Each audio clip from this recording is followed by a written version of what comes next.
कचू कहलसी बहुत सख्त जान हबे साहब, इतना आसानी से बताने वाला नहीं है। सूरजभान सिंह, तोरा लगे एक ही रास्ता बा। सरकारी गवाह बनी जा, अर्जुन डकैत और आपन सत्यन के ठिकाना बता द। हमार वादा रहल कि तोरे कम से कम सजा होई और तोरा जिए के खातिर एक मौका और दिहल जाई। आपन बखत खराब नहीं करी इंस्पेक्टर। सजा का डर एगो राजपूत के गद्दारी खातिर मजबूर नहीं कर सकेला। अर्जुन डकैत और आपन साथियन के खातिर हम अपन जानो कुर्बान कर सकीला। लूट मार और खून के इतना इल्जाम तोरा पे बा सूरजभान, हो सकेला काल तोरा के फांसी के सजा हो जाई। तोरा पास बस 8 घंटा के वक्त बा, ना ही तो कल सवेरे तोरा के अदालत में पेश कल जाई। ना ही बताई।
पहला की चाचा जियत रह अर्जुन।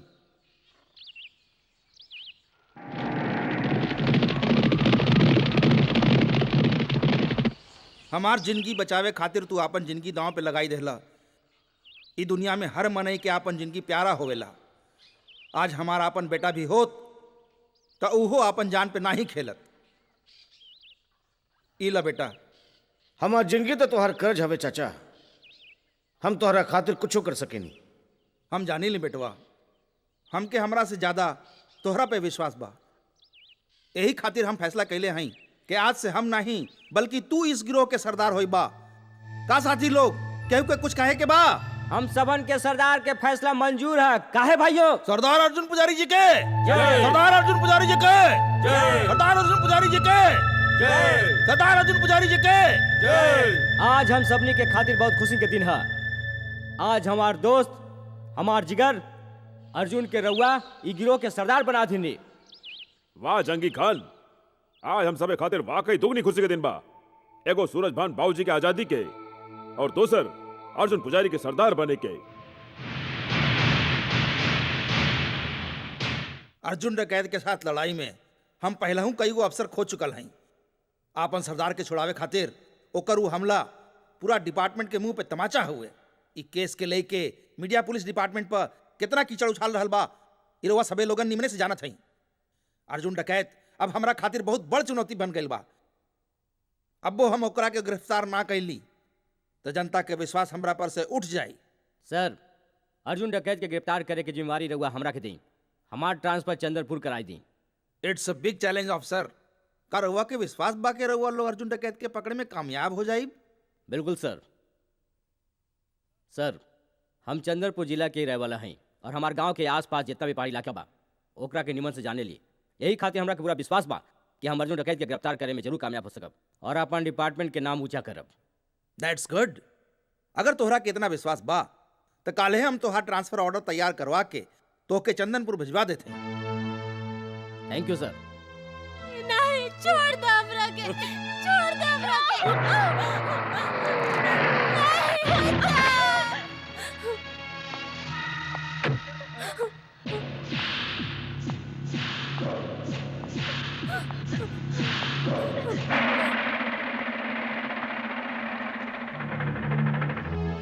भैया जी तोहार मेहरारू का बलात्कार नहीं कैलन, समझला? अगर ही बलात्कार करते हैं तो एकरा बदन पे इनकर उंगलियन के निशान जरूर हो, समझला तू? हमें जाने ली है ठाकुर के साला जगमोहन निराला, पूरे जिला में बा हमारा बोलबाला। ठाकुर साहब, गलती हो गई ठाकुर साहब, माफ कर दे ठाकुर साहब। हमरवा के खिलाफ सरकारी थाना में रिपोर्ट लिखवावे नहीं आई ठाकुर साहब, गलती हो गई ठाकुर साहब। कुत्ता जब मालिक के सामने भौंक सकेला तो वो बखत आवे पर ओकरा के काटियो सकेला, तो क्या माफ नहीं कर सके नहीं। तोर सजाई होई कि तोरी धर्मपत्नी के रस्सी से लटकावल जाए। माफ कर दे ठाकुर साहब। तोरे अखियन के सामने वो दम तोड़ी और जब पुलिस आई तू उनसे कहिया कि तोर धर्मपत्नी तोहरे वजह से खुदकुशी कैले से, काहे कि तू ओकरा से धंधा करावत रहला, नहीं तो तोहार उहा हाल होई जौन तोहार धर्मपत्नी को होखी। माफ कर दे ठाकुर साहब, माफ कर दे, माफ कर दे ठाकुर साहब, माफ कर दे।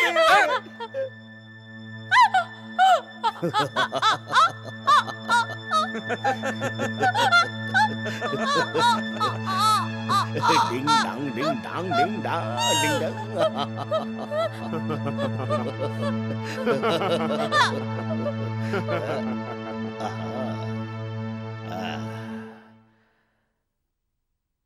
गईल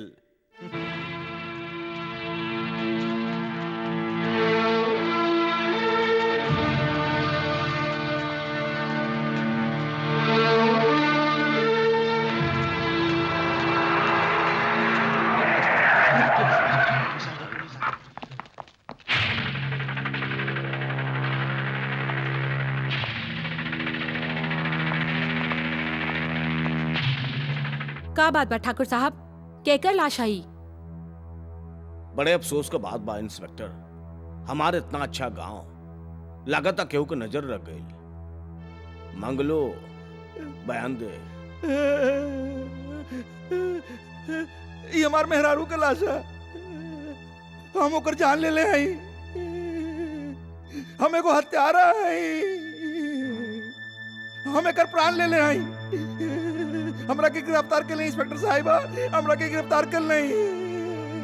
जान लेवे के कोनो कारण तो होई, बतावा तू अपन मेहरारू के काहे मारला? हम बताओ थे इंस्पेक्टर साहिबा, ये आपन मेहरारू से धंधा करावत रहल। हवलदार जी मैडम। एम्बुलेंस बुला के लाश के पोस्टमार्टम खातिर भेज दा, ओके मैडम। और ई कमीना के थाना ले चला। चल सरकार, मंगलवा अगर पुलिस स्टेशन में सच्चाई बता देलस कि ओकरे मेहरारू का बलात्कार बड़का ठाकुर कैले हवन त मुसीबत आ ही सकेला। अगर दुर्गा देवी के सच्चाई पता लाग्यो गईल तब वो हमनी के कुछ नहीं बिगाड़ पाई है।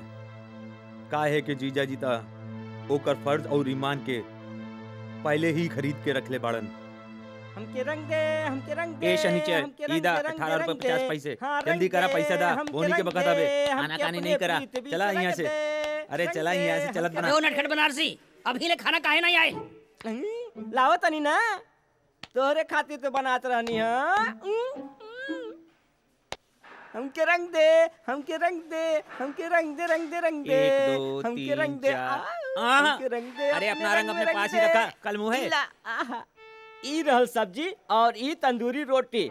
आपन फूलमती के ढाबा के यही तो खासियत बा कि यहाँ ताजा और गरम खाना मिलेला। यही ला तो तारा ढाबा पे आई ले जा। ओए, छोटू जी पानी दे। लाओ तानी, रंग दे, रंग दे, हमके रंग दे, हमके रंग दे। 1 2 3 4 5। लड्डू बा। खाबे वाला या चबाबे वाला? ई ता हिलावे वाला लगत बा। अरे चंपा ते अरे चंपा, आवा आवा, बैठ बैठ बैठ बैठ। का लेबू, नमकीन वाली के मीठी वाली? लस्सी लस्सी। नहीं, आज घर पे पूजा है ना। अच्छा एही खातिर मोतीचूर के लड्डू लेवे आइल बानी। 2 किलो मोतीचूर के लड्डू अरे दिया। तू यहाँ काहे ले आइलू? हम तोरे घर पहुंचाई देती। ई पूरा के पूरा ढाबा तोहार था। यहाँ की एक एक चीज तोहार है। यहाँ के हमहू तोहार हैं। खैर अब तो आइले बाड़ू ता नटखट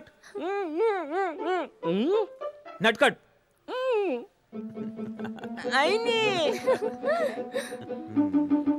नटखट 2 किलो मोतीचूर के लड्डू पैक कर दा। का भइल?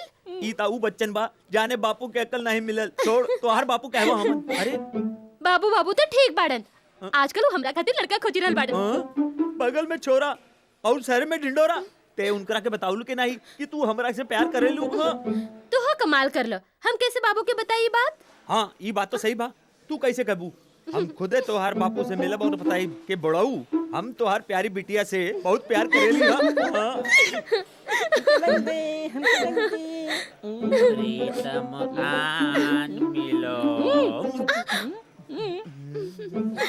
इला लड्डू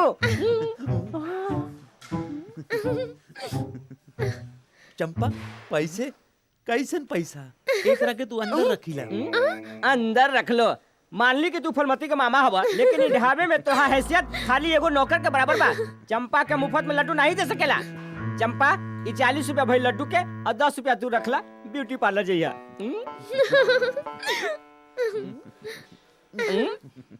लड्डू दोबारा आवा वरना आई कमिंग।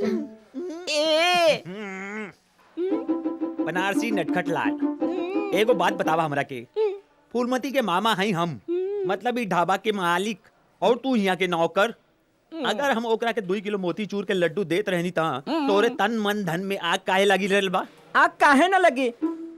अरे जब तू कौन पराये लड़की के देखेला तो हमार दिल जले लगेला और हमार बदन पानी में जले।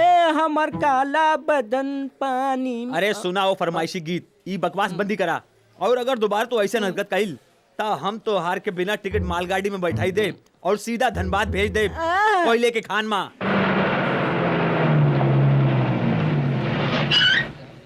अरे पानी वानी कुछ है का नहीं? रोटी लावा भाई। हमके रंग दे, हमके रंग दे, रंग दे, रंग दे, रंग दे। ए चला उठा उठा चलो उठो चला उठा। चलो यहाँ से। उठा चलो अरे नटखट बनारसी जी बाबूजी। 4 गिलास मीठा लस्सी ले आवा जल्दी। अभी लेनी बाबूजी। हमके रंग दे, हमके रंग दे, रंग दे, रंग दे, रंग दे, हमके रंग दे, रंग दे, रंग दे, रंग दे, हमके ए रंग जल्दी दे, लावा नमक के बोरी। हाँ ले आवा जल्दी। रंग दे। ई रहल मीठा लस्सी मलाई मार के हमार तरह। चला चला हटा।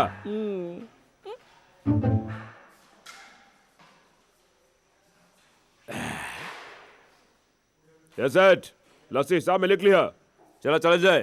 चला चला। ए करिया भूत कहाँ जाइल रहल बाड़ा? कहाँ जा रहा है? तोहार तो पहले ही 500 रुपए के कर्ज चढ़ गइल बा। समझला? पहले पुराना हिसाब चुकाई दा फिर नवा हिसाब शुरू करा। और वैसे भी फूलमती हमरा के तोरे जैसन लोगन के उधार देवे से मना कइल है। ए किशन लाल ते हमरा से पैसा मंगबे? और केकरा से मांगी? ए गीला कपड़ा जैसे निचोड़ दे। काहे ट्रक ड्राइवर छोड़ी के धोबी के दुकान खोली रहल बाड़ा तू? ए हम तोहार गीदड़ भपकी में नहीं आवे वाला हई। ई लस्सी का पैसा ता तोहरे के चुकाना ही पड़ी। लस्सी के पैसा चाहिए? हाँ बिल्कुल चाहिए।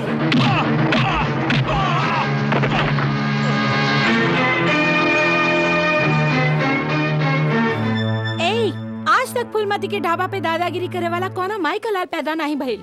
तू पहला आदमी हाउ जॉन मामा जी के हाथ पकड़े के हिम्मत कैले बाड़ा। आज हमहू देख ली कि तू कितना बड़ा मर्द हाउ। लाखन सिंह के साथे तय मुकाबला करबे? तोहरा से का मुकाबला करब? ते तो प्यार करे वाला चीज हवे। चला हट। ए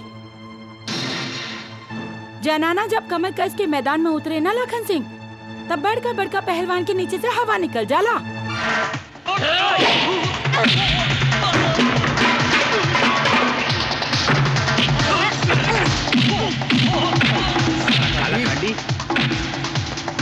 हमके निचोड़े वाला रहल, अब देखा कुकुर जैसन मार खा रहल बा। अरे अरे अरे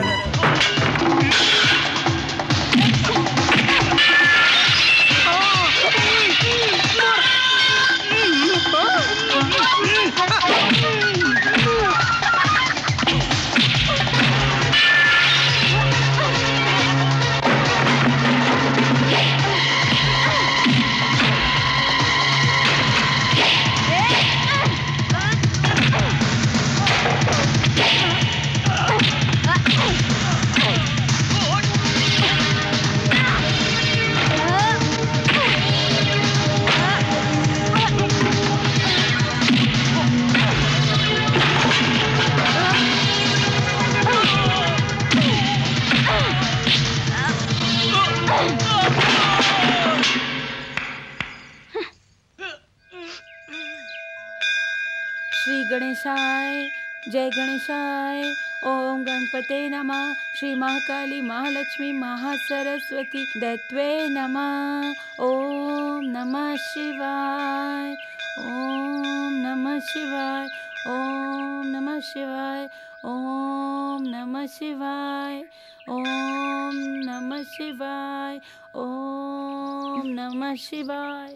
ओम। चाची तनी खाना खा ले। नहीं बिटिया नहीं।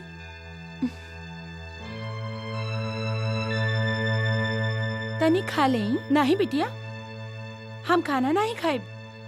तोहरा पता बा कि हमार बिटिया मर गईल बा और हमार पति आत्महत्या कर लेले बाड़न। उ दोइने के श्राद्ध करे खातिर बैठल हई।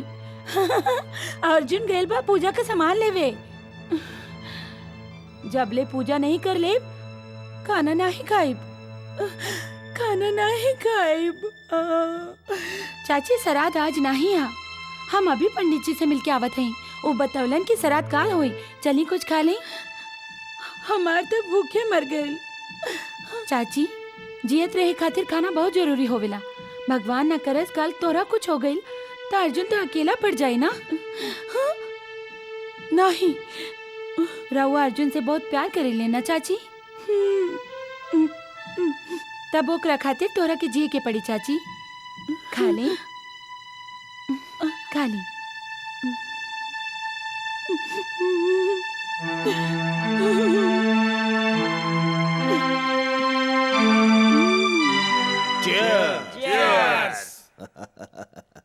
अच्छा विशाल एक बात तो बतावा, तुहार पोस्टिंग तो शहर में भइल रहल, तू यहाँ गांव में कैसे आ गेला? भैया रउआ सबे जन से दूर हमार शहर में दिन नहीं लगत रहे, यही खातिर हम अपन पोस्टिंग यहाँ गांव में करा लेली बस। ए का कहत बड़ा विशाल है? पकड़ लेली वीरेंद्र भैया। साच बात ही बा कि आईजी साहब अर्जुन डकैत के पकड़े की जिम्मेदारी हमरा के सौंपले बाड़न।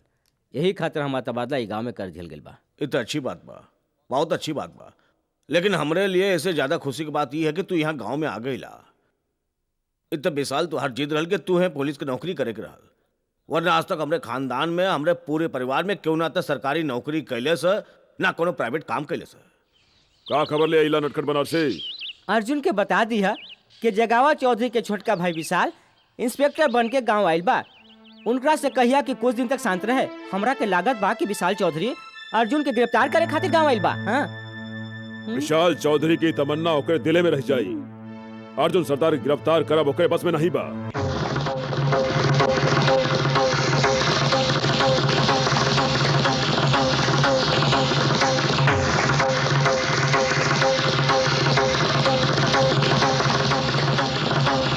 सरदार नटखट बनारसी खबर देले बा कि जगावर चौधरी के छोट भाई गांव में इंस्पेक्टर बन के आ गेल बा। एकर मतलब वो कमीना चिलकौआ ठाकुर के पता लगल बा कि ओकर आखिरी वक्त आ चुकल बा। लेकिन ई खबर हमरा खातिर निमन नहीं बा। ठाकुर के इंस्पेक्टर भाई हमरा पीछे पड़ सकेला। तो चिंता मत करा सूरजभान चाचा, ऐसन थानेदार के अर्जुन पुजारी कच्ची सुपारी के जैसन चबा के खाए जाला। रहल जगह और चौधरी के बाद वो अगर अपने चारों ओर लोहन का दीवार भी खड़ा कैले तब वो बच ना सकेलन, काहे के मौत का हमला हर कवच के तोड़ देवेला। जीजा जी राउर फोन है। हेलो, ओ हेलो हेलो गिरधारी जी, नमस्ते नमस्ते। हाँ कैसे नहीं आप? हम तो बिल्कुल ठीक है। बहुत बहुत शुक्रिया गिरधारी जी कि आपकी वजह से हमके टिकट मिल गए। लेकिन आप बिल्कुल निराश न होइए, हम यही बताएं कि आप दिल्ली से कब आवत हैं, हम आपके खुश कर देबे। हाँ, अच्छा जी शुक्रिया, मेहरबानी, थैंक यू वेरी मच।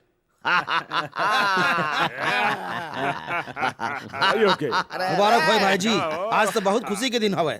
एक तो विशाल ट्रांसफर लेके गांव में आ गई और दूसर रवा के इलेक्शन का टिकट मिल गई। एकदम सही भाई साहब, बहुत बहुत बधाई हो के। अब तक तो हम सब भाई लोग खाली गांव पे राज करत रहे, और जब इलेक्शन जीत के रवा मंत्री बन जाए ना तो हमने के सारा प्रदेश पे राज करब। ये खुशी के मौका पे जश्न होए के चाहिए, नाच गाना होए के चाहिए। एकदम में सही। ओए नाच भी होए, गाना भी होए, साले साहब बंदोबस्त। जीजा जी रउआ फिक्र ना करी, समझला के बंदोबस्त हो गई।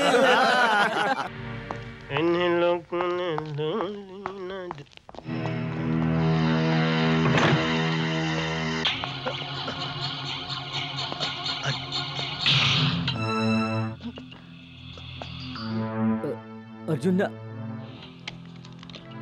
ना अर्जुन गोली मत चलिया। बंदूक के गोली से तोर मौत बहुत आसान हो जाई ठाकुर, और हम तो के आसान मौत नहीं मारल चाहत हई।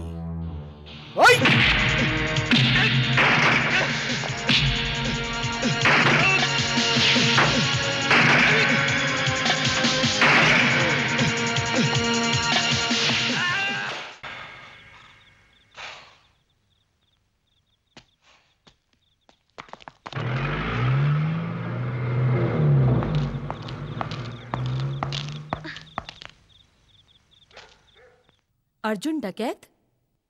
हाँ?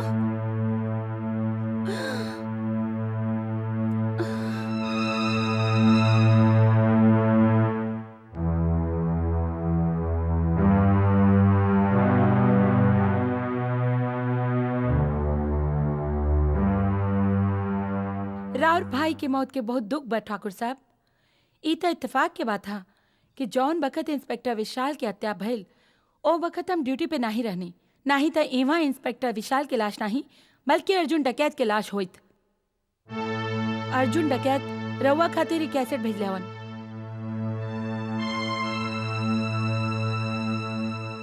इंस्पेक्टर विशाल का मौत तोरे खिलाफ अर्जुन पुजारी के ऐलाने जंग है ठाकुर। हम चाहे तो तोरे और तोरे सारे भाइयों के एक साथ मौत के हवाले कर सकेली, लेकिन इसे हमरे अंदर का आग ठंडा ना हुई। अपन कंधा मजबूत कैले, कहीं कि पहले हम तोरे से तीनों भाइयों का अर्थी उठवाई और ओकरे बाद तोरा के मारब।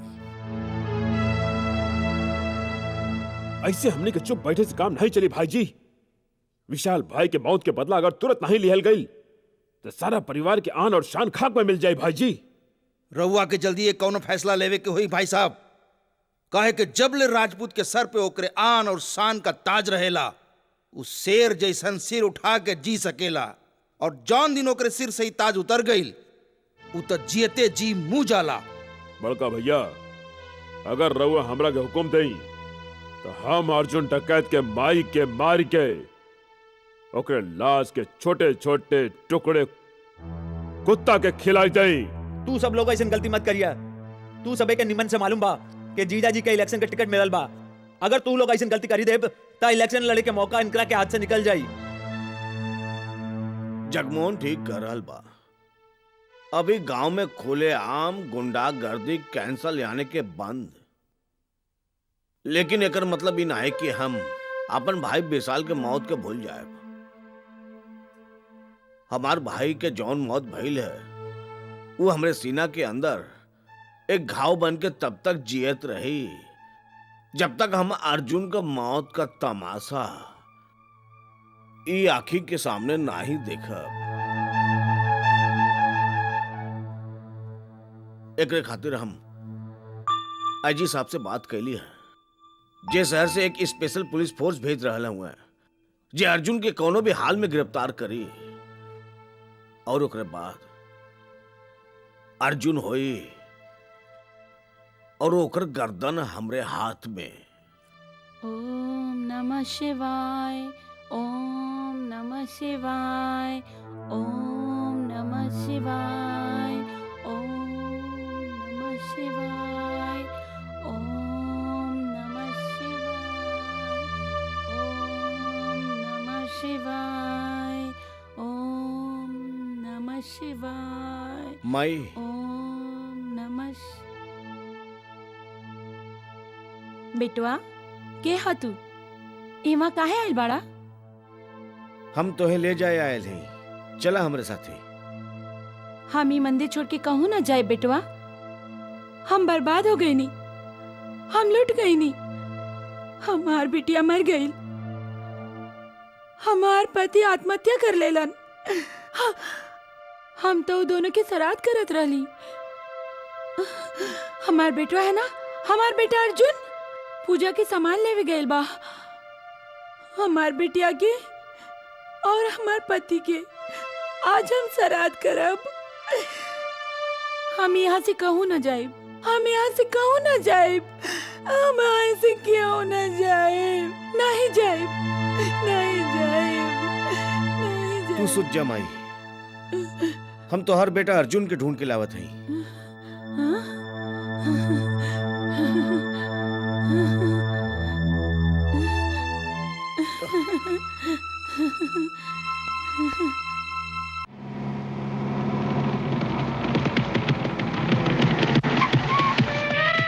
सरदार,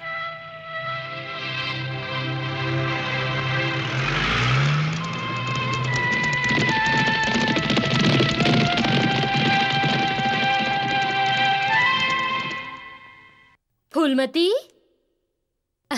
अरे दीदिया तू ना कोनो चिट्ठी ना कोनो खबर, अचानक कैसे आयल गइल? सब निमनता बाना? भगवान के आशीर्वाद बा, सब नीमन बा। जीजाजी कैसन बाड़न? नीमन बाड़न, तोहरा के हमेशा याद करेलन। काशीपुर यहाँ से ज्यादा दूर थोड़े बा। तू चाह तो महीना 2 महीना में हमरा से मिले आ सकेलू, लेकिन लागत बा तोहरा अपन दीदी के याद नहीं आवेला। ऐसन बात नहीं के दीदिया, याद तो बहुत आवेला, पर ढाबा के कामकाज से फुर्सत नहीं मिलेला।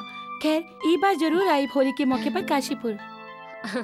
हमहू ये सोच के आयल हई कि हम तोहरा के अपन साथे ले जाइब।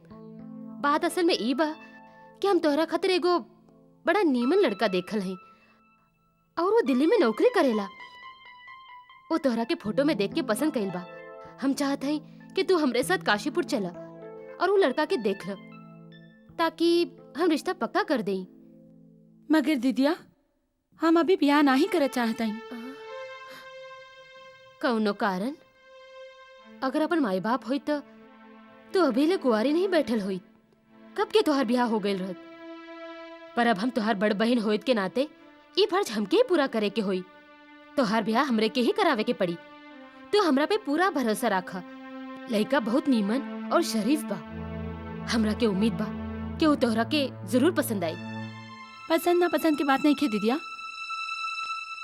तब का बात बा? हम अपन जिंदगी केहू के नाम लिख चुकल हई। कौन हवे ऊ? हवे भी और नहीं हो। देखो फूलमती, हमरा के साफ साफ बताव, ये पहली मत बुझाव। आखिर कौन है तोहर सपना के राजकुमार? ओकरे साथ बितावल हर पल हमरा के आजू याद बा। ऐसा लागेला कि जैसे काले की बात हा। या देवी सर्वभूतेषु दयार्पेण संस्थिता नमस्तस्यै नमस्तस्यै नमस्तस्यै नमो नमः। या देवी सर्वभूतेषु मातृरूपेण संस्थिता नमस्तस्यै नमस्तस्यै नमस्तस्यै नमो नमः। या देवी ई संसार में रउआ से कोनो बात छिपल नहीं खे देवी माँ। तू तो सबके दिल के हाल जाने लू। तब तक तू इहो जानत होइबो कि हम अर्जुन से कितना प्यार करेनी। पर वो तो इतना भोला हवन कि प्यार के मतलब नहीं समझेलन। देवी माई, हम शहर के पढ़े लिखे लड़के तो ही नहीं जौन अर्जुन के आंखें में आंखें डाल के उनकरा से कहीं कि हम तोरा से प्यार करेनी। हम अपना प्यार के नैया तोहरा वाले करत हई देवी माँ। एकरा के डुबोवल या पार लगावल सब तोहरा हाथ में बा।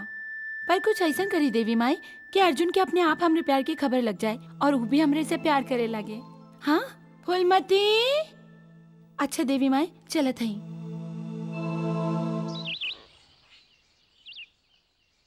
कहाँ रह गल बिटिया तू? कहू नहीं काकी, वो अपन कमला मौसी है ना, उनसे बतियावत रही और वो तोरा के मालूम बा ले देखे एक ही काम बा उनके रह लगे सारा गांव के बुराई कर। नीमन भर जो तू आवाज दे दे लो, बड़ा मुश्किल से जान छुड़ा के आई नहीं हम। ये सांस नहीं खे फूलमती, तू झूठ बोल रहा है। तू चुप बैठा। जब दो बड़ बतियावत होए तब बचपन के बीच में ना बोले चाहिए, समझला? तू भगवान से जोन गुरुदेव के बारे में बात कर लियो ना, हम सब सुन लेनी है। का बात कैले सही हमके बतावा। कुछ नहीं शिवचरण, तोरा के हमरे ढाबा की लस्सी पसंद बना? हाँ हाँ फूलमती। तो ढाबा पे आ जाइए, 2 गिलास पिलाइब। ए शिवचरण, बतावा ये भगवान से हमरे बारे में का कहत रहल? कौनो बात नहीं है गुरुदेव, इहे के तुहार सेहत निमन बनल रहे और तू हमेशा हंसत मुस्कुरात रहे। तू पंडित का चेला होके झूठ बोलत हवा। का कर गुरुदेव, 2 गिलास लस्सी के सवाल बाना। चुप। हम बतावत है अर्जुन भैया, ई भगवान से तोहरे बारे में ई प्रार्थना कैले हुई कि तू जल्दी से जल्दी ब्याह खातिर हाँ करी द। का फूलमती? शर्मा गेल। हम तो हर बाबूजी से बात कर ले हैं अर्जुन। अब तो हर कोनो बहाना ना ही सुनब। अगला महीना होली बा, होली के बाद कोनो नीमन मुहूर्त निकलवाई के फूलमती के साथे तोहरा ब्याह करा देब। माई हम कितना बार कह चुकल है कि हम ई शादी ब्याह नहीं करबे, फिर तू काहे खातिर जिद करेलू? ब्याह न करबा तो का जिंदगी भर कुंवारे रहबा गुरुदेव? तू तो कुंवारा हुआ, तू ही कैला। अर्जुन भैया कुछ तो बुढ़ माई के ख्याल कर। तोहरे ब्याह से माई के बड़ा आराम मिली। अगर फूलमती हमार भौजी बन के आ गई ना तो सारा घर आराम से संभाल ली, समझ ला। तू खुदे सोच ल गुरुदेव, माई के दिल कितना खुश होगी। का बात है भाई, का पंचायत चल रहा है? देखी ना बाबूजी, माई बेकार में बियाह खातिर जीत करत हईन। एकरा में बुराई का है बेटवा? ब्याह जिंदगी के जरूरत है, यही से बंस चलेला। लेकिन हम शादी ब्याह के चक्कर में भगवान के भक्ति से दूर नहीं होवल चाहते हैं। हम अपन सारा जिंदगी भगवान के भक्तिये में बितावल चाहते हैं। बेटवा बाबूजी, अगर अर्जुन भैया अपन इरादा नहीं बदलन ना तो वो बेचारे फूलमती के सारा जिंदगी कुंवारी बैठे के पड़ी। सारा जिम्मा ऊपर वाले के हाथ होवेला बिटिया। अगर ऊपर वाला अर्जुन और फूलमती के ब्याह लिख ले बा तो ओके केहू नहीं टाल सकेला।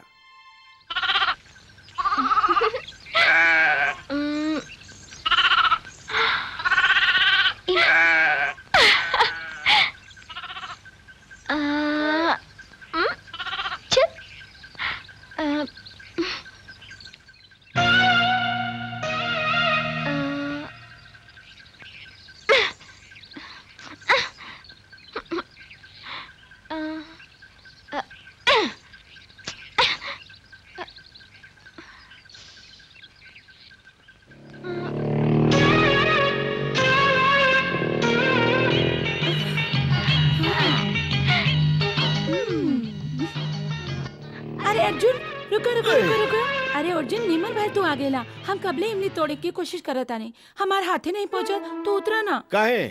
तू उतरा था सही। चला, देखा कितना अच्छा इमली बा। हमरा के चाहिए, तू बैठ ना, हम तोरे ऊपर चढ़ के तोड़ ले। कबू नहीं। देख बैठ जा, हम तोरा के 2 दिन तक परेशान ना करब। बैठ जा ना।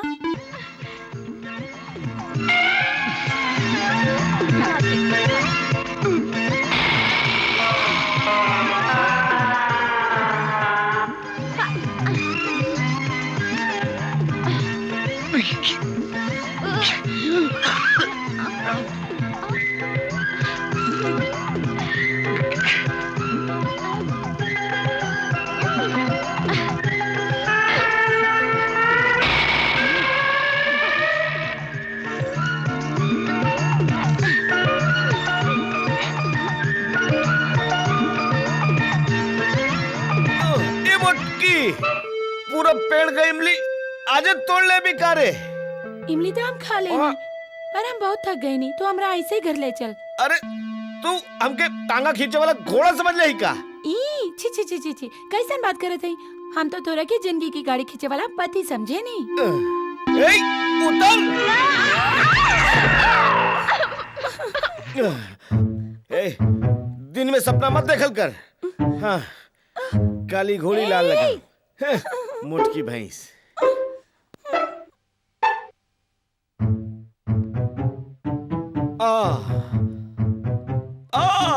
गुरुदेव, तुहार हड्डियन के चरमाहट की आवाज ई बता रहल बा कि निश्चित रूप से रउआ 10 मन चावल के बोरी उठौले बाड़ा। नहीं, निश्चित रूप से 20 मन चावल के बोरी उठौली है।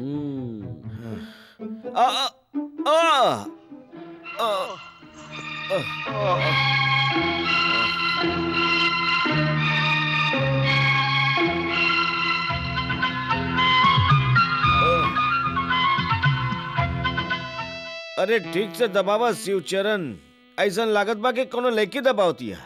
कहीं तोरा ये तो नहीं लागत बा गुरुदेव कि फूलमती तो आज देह दबा रहल बिया? काहे ऐसा काहे लगी भाई? काहे गुरुदेव, अपने फूलमती से प्यार नहीं करेली का? पगला गेली का हम उसे प्यार करबे? मगर वो तो तोरा से बहुत प्यार करेले और चाची भी तोहार बियाह ओकरे से करल चाहेली। देखा शिवचरण, वैसे हम शादी ब्याह तो करे वाला नहीं है। अगर माई के जीत के कारण ब्याह करही के पड़ल न, तब हम फूलमती से ब्याह नहीं कर पाए। काहे गुरुदेव, फूलमती में कोनो खराबी बा का? अरे तो छैयो कौन बा? वो तो हमें कहूं से भी लड़की ना लगेली। ओकर चाल मर्दाना हवे कि वो छेड़ देला तब मार धाड़ पे उतर जाली, और ओकर नाको भी टेढ़ी बिया, एक आंख भी छोड़ बिया। अब तू ही बतावा ऐसा लड़की से के बिया करी? अरे फूलवती ते ता हमार चाल मर्दाना हवे।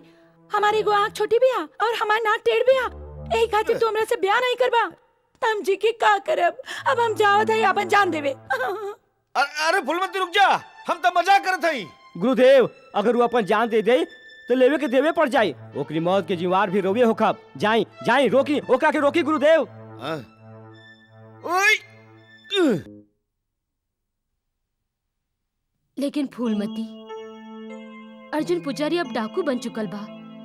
ओकर प्यारापन दिल में बसाई के रखब बेवकूफी हुई। हमार विचार से तोहरा ओके भूल जाए के चाही। जो दिल में केहू के प्यार बसल होत ना दीदी, ओकरा के भूल जाए बहुत मुश्किल होवेला। हम अर्जुन पुजारी से प्यार करेनी, उनके अपन मन मंदिर के देवता बना चुकल हैं। अब तक केहू और खातिर हमारी जिंदगी में जगह नहीं दीदिया।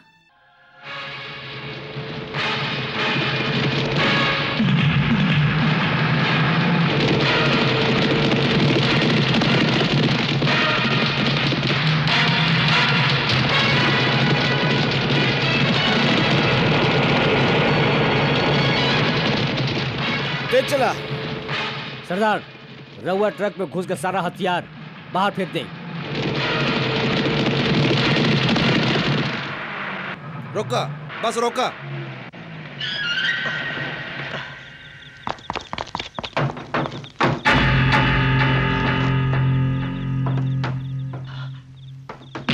ये बैठ जा।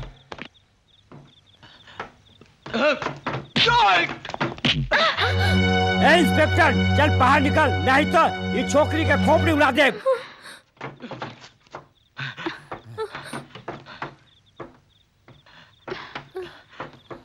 चल चल गाड़ी चला।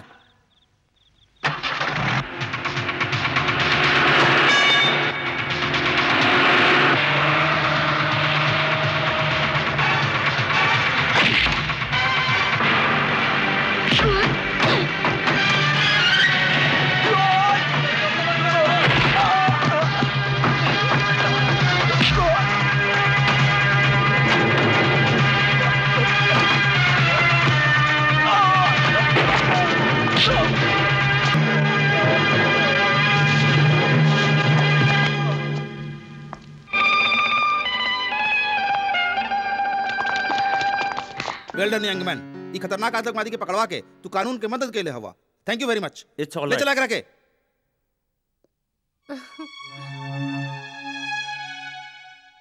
Hello mummy. हेलो पापा।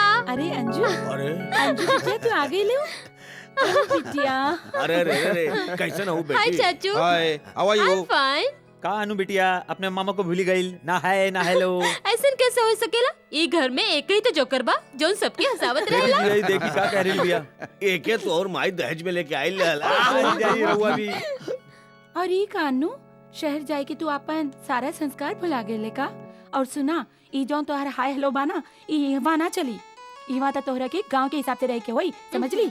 रहे दे ठकुराइन, अब जमाना बदल गई बा। तो हर बिटिया अंग्रेजी मीडियम में पढ़ल बिया।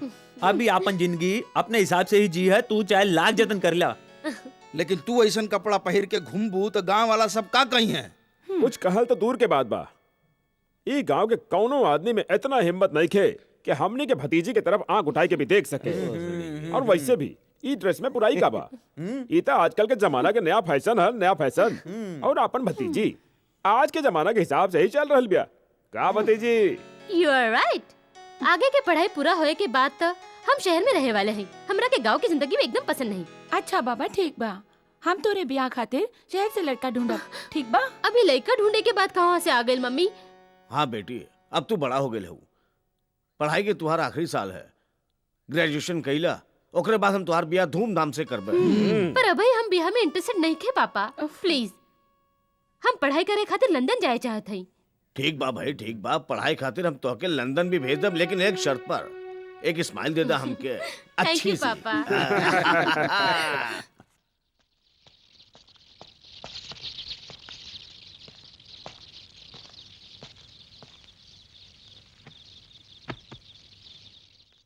गोड़ लगाता नहीं बाबूजी। अरे बिटुआ, तू अचानक यहाँ कैसे? हम तो खुदे तोरा से मिले दिल्ली आवे वाला रहनी। बाबूजी तो हर बहुत याद आवत रहल, यही खातिर आ गई। अच्छा ठीक कैला। ई बतावा तोहार चाचा और उनका परिवार कुशल मंगल से तो बाना? हाँ बाबूजी, चाचा जी के घर में सब ठीक बा और रउआ के बहुत याद करत आनी। चाचा जी रउआ के नमस्ते कहले हव और ये कहले हव कि दिवाली के मौके पर तू दिल्ली आ जाओ। हाँ बेटुआ, हमहू यही सोचत रहनी कि ई गांव हमेशा खातिर छोड़ी के दिल्ली में जाके बस जाए। बोला तोहार का नाम बा? लेकिन बाबूजी रउआ तो हमेशा ये कहते रहनी कि रउआ के गांव की जिंदगी पसंद बा, फिर आज यूं अचानक दिल्ली जाके बस की बात काहे सोच रहे हैं? का बताई राजू बेटा, अभी गांव रहे के लायक नहीं रहल। ठाकुर और अर्जुन पुजारी की दुश्मनी के कारण ये गांव पूरा के पूरा रणभूमि बन चुकल है। खैर छोड़ा इस सब बातन के, चला भीतर चला। आवा।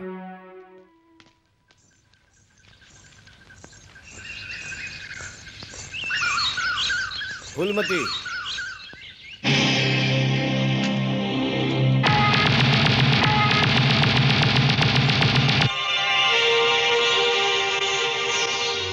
तुहार प्यार हमके अपन रास्ता बदले के मजबूर कर दिले बा फूलमती। ये खून खराबा के जिंदगी छोड़ के अब हमेशा खाते तोरे लगे आगे नहीं। का तू सच बोलता हो अर्जुन? हाँ फूलमती, अब हम तोके छोड़ के कहूं ना जाबे।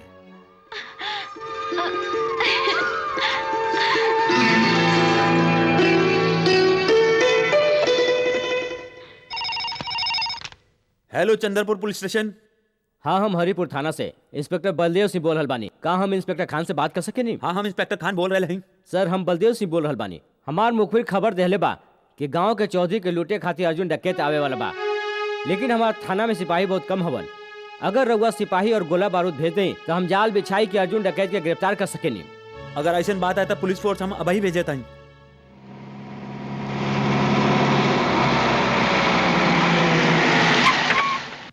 चला जल्दी चला।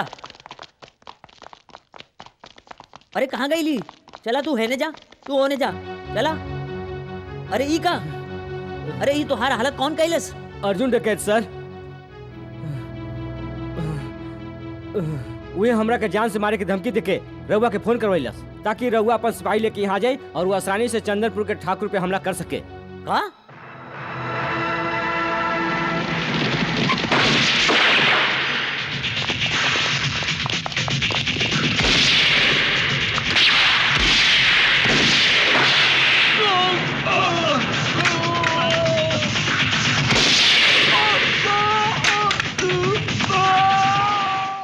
जहांगीर खान,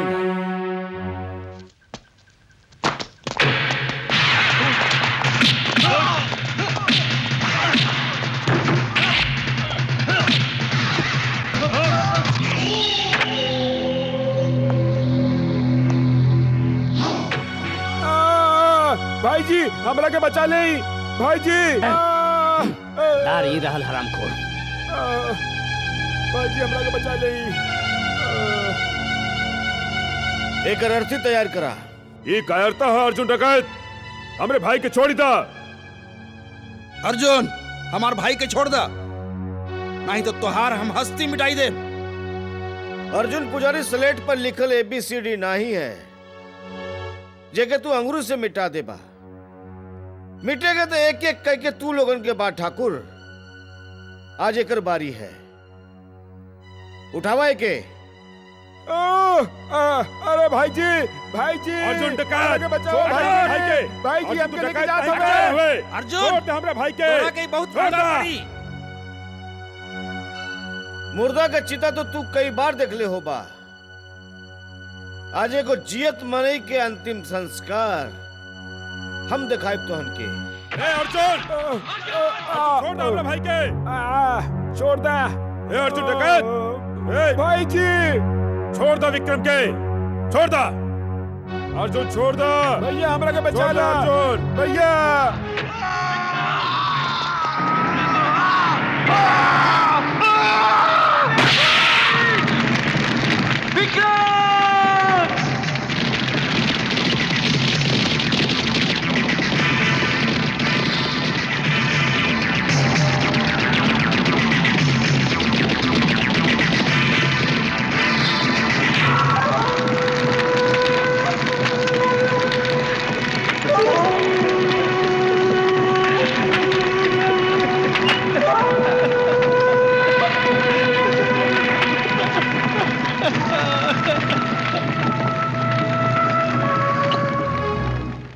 कब तलक हम कारण जैसे चुपचाप बैठल रही बड़ा भाई जी? अर्जुन डकैत हमने के घर में घुस के हमने के छोट भाई के जियते जला के चल गई और हमने के यहाँ विक्रम के मौत के मातम बना रहे नहीं। हम तो कहते हैं बड़का भाई जी, अर्जुन के माई के मार के ओकर लाश के छोट छोट टुकड़ा करके चील कौवन के पेट भरे खातिर गांव के नदी किनारे फिकवा देवे के चाहिए। शेर कबहू मरल शिकार नहीं खाला। अर्जुन के माई तो पागल बिया, तो वैसे मरल बिया। कौनो ऐसा आदमी के मारा जेकरे मरले से अर्जुन के तकलीफ होवे। तो भाई जी एक काम कल जाए, हम फूलमती के मार देते हैं।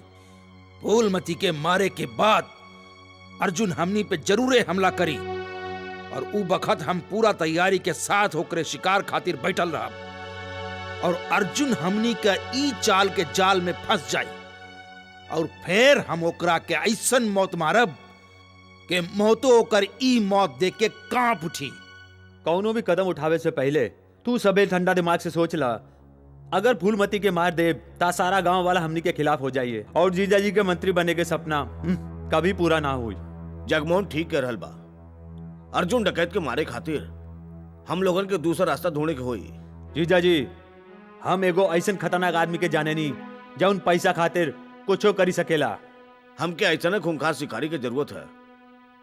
पता लगाओ वो कहाँ है। एक कल्लू पत्ता लगावा। ले, अरे डाला।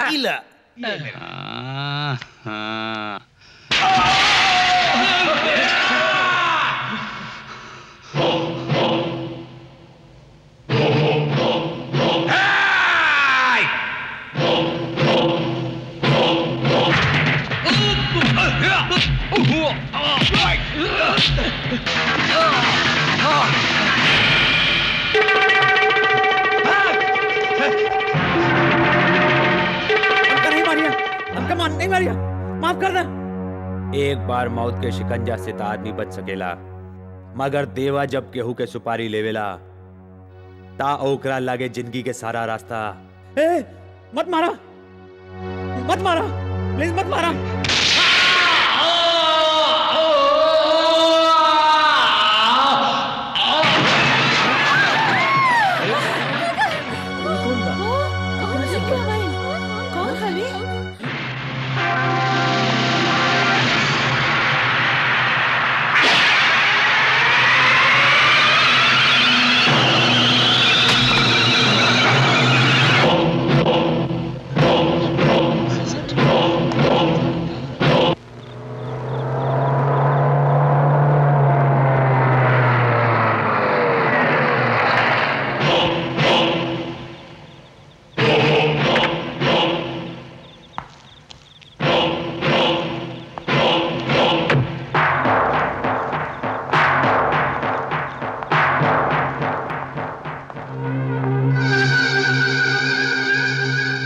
असलम पठान के खून के खबर ता तोहरा के मिलिए गईल होई। टीवी पे खबर देख के आ रहे कांद तो बड़ा सफाई से कैला है। 5 लाख रुपया तो हम पहले ही दे चुकल है और बाकी के 5 लाख।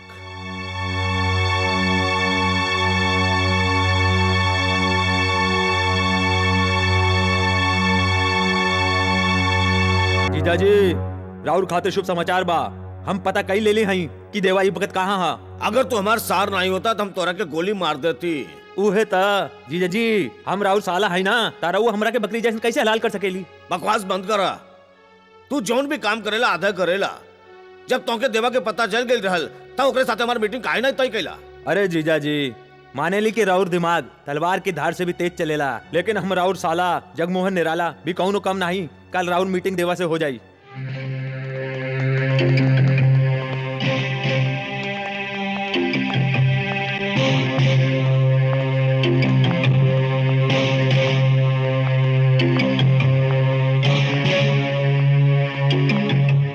जीजा जी, देवा भाई।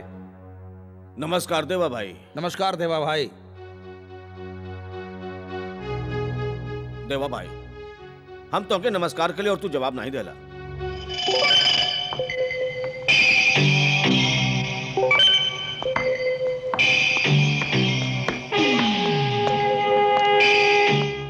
देवा खाली ऊपर वाले के सलाम करेला, काम बोला वो है ता काम ता ई है देवा भाई, जो टेलीफोन पे बात भइल रहल अर्जुन के ऊपर पहुंचावे के बा। कीमत 30 लाख। देवा, एक आदमी के मारेगा 6 के नहीं, कीमत बहुत ज्यादा है। 35 लाख। राम राम चाचा। राम राम। का बात बा चाचा, रहुआ बड़ा चिंता में दिखत बानी। हाँ बेटवा, जब लड़की जवान हो जावेले तो हमरा ऐसे गरीब बाप की चिंता बढ़ जावेला। अब चंपा जवान हो गई बया, सोचत बानी के ओकर बियाह कई देई। ता एकरा में परेशानी की का बात बा? परेशानी तो इहे है ना कि कौनो नीमन लड़का नहीं मिल रहा बा, बस इहे परेशानी के बात बा। ता चाचा जी लड़का मिल गई समझी। का तोहरा नजर में कौनो लड़का बा? चाचा हम तो हर बिटिया चंपा से ब्याह कई चाहते हैं। काहे मजाक कर रहे हो बेटवा? तू सब बड़ लोग हवा और हमनी के खेत में काम करे वाला एगो मामूली किसान। चाचा हमने एक दूसरे से बहुत प्यार करेनी और जल्द ही ब्याह के बंधन में बनना चाहते हैं। मगर बेटवा, तोहरा के दहेज देवे खातिर हम लगे कुछो नहीं खे। चाचा हमारा नजर में दहेज लेहल और दहेज दोनों पाप हैं। रहुआ ओकरा के ब्याह के जोड़े में विदा कर दे, उहे हमरा खातिर बहुत होई। ब्याह के जोड़ा?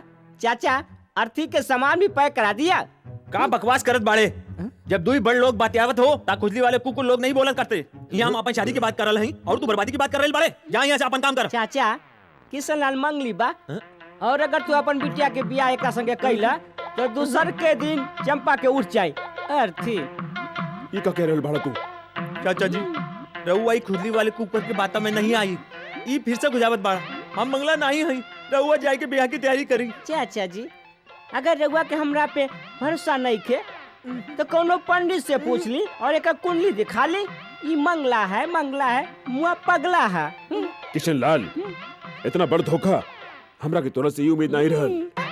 चाचा जी कालिया तो हर जात को मैदा मारू। नटखट बनारसी, तू हमारा घर बसे से पहले उजाड़ देला, हम तो वहाँ के जान से मार डालो। तो मार देना। अरे तेरे प्यार में हम मर के भी अमर हो जाए, पर हमरे जीते जी कोनो और से तोहार ब्याह ना होवे दे। काहे के हम बने तुम बने एक दूजे के लिए। किशन लाल जी राम राम। अरे बड़ा जल्दी में लागत बाड़ा। अरे कहाँ जात हवा तू? हम नरक के सैर करे जात हई, रहुआ हमरा संगे चलब पसंद करब? पंडित के साथे ऐसा बात ना कहिए किशन लाल। ये बतावा समस्या कहा तो हो सकेला हमरे द्वारा तोहर कल्याण हो जाए। पंडित जी रहुआ खुदे एगो कल्याण केंद्र हई, तू हमार का कल्याण करबा? हमरा बहुत गंभीर समस्या बा, तू सुनबे पसंद करबा? हाँ। ता सुनी। नटखट बनारसी ने हमार होने वाला ससुर के बता देलस कि हम एक मंगली लड़का हई और अब वो अपन बेटी के ब्याह हमरा साथे नहीं कल चाहत हवे। वो समझलन कि स्वागत वाले दिन उनकर बिटिया सीधा ऊपर चली जाई। हाँ अरे नटखट बनारसी कमन होए वाला भविष्यवाणी करे वाला? अरे वो कौन अंतर्यामी है का? और इहवा तो खाली शनि पंडित ही भविष्यवाणी कर सकेला। एगो काम करा, तनिया अपन सोच हाथ दिखावा। सीधा वाला? हाँ। अरे तो उल्टा हवे। पंडित जी हमार हाथ की रेखा का कहत बा? किशन लाल तोरे हाथ के लकीर कहत बा तोरे लगे पैसा बहुत बा, पक्की ब्याह में बाधा बा, शनि के दरवाजा पे राहु के पहरा बा, यही खातिर तोहार ब्याह नहीं हो सकेला। माने के जिंदगी भर हम कवारा रहे, हमार चंपा हमरा के नहीं मिल सकत। पंडित जी अरे ये हम कहवा कहली? अरे तोहरा के तोहार चंपा मिली है और जरूर मिली। अरे तोहार ब्याह हुई, मगर ब्याह के 7 दिन बाद तोहार चंपा भगवान के प्यारा हो जाई।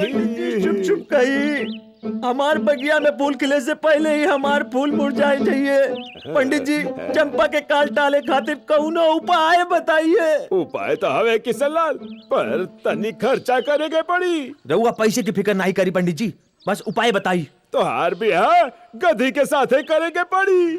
आए गधी के संगे का कही रहे हैं पंडित जी? बांध के गोली ताना खाई ले हैं। शांति से काम ल किशन लाल, शांति से।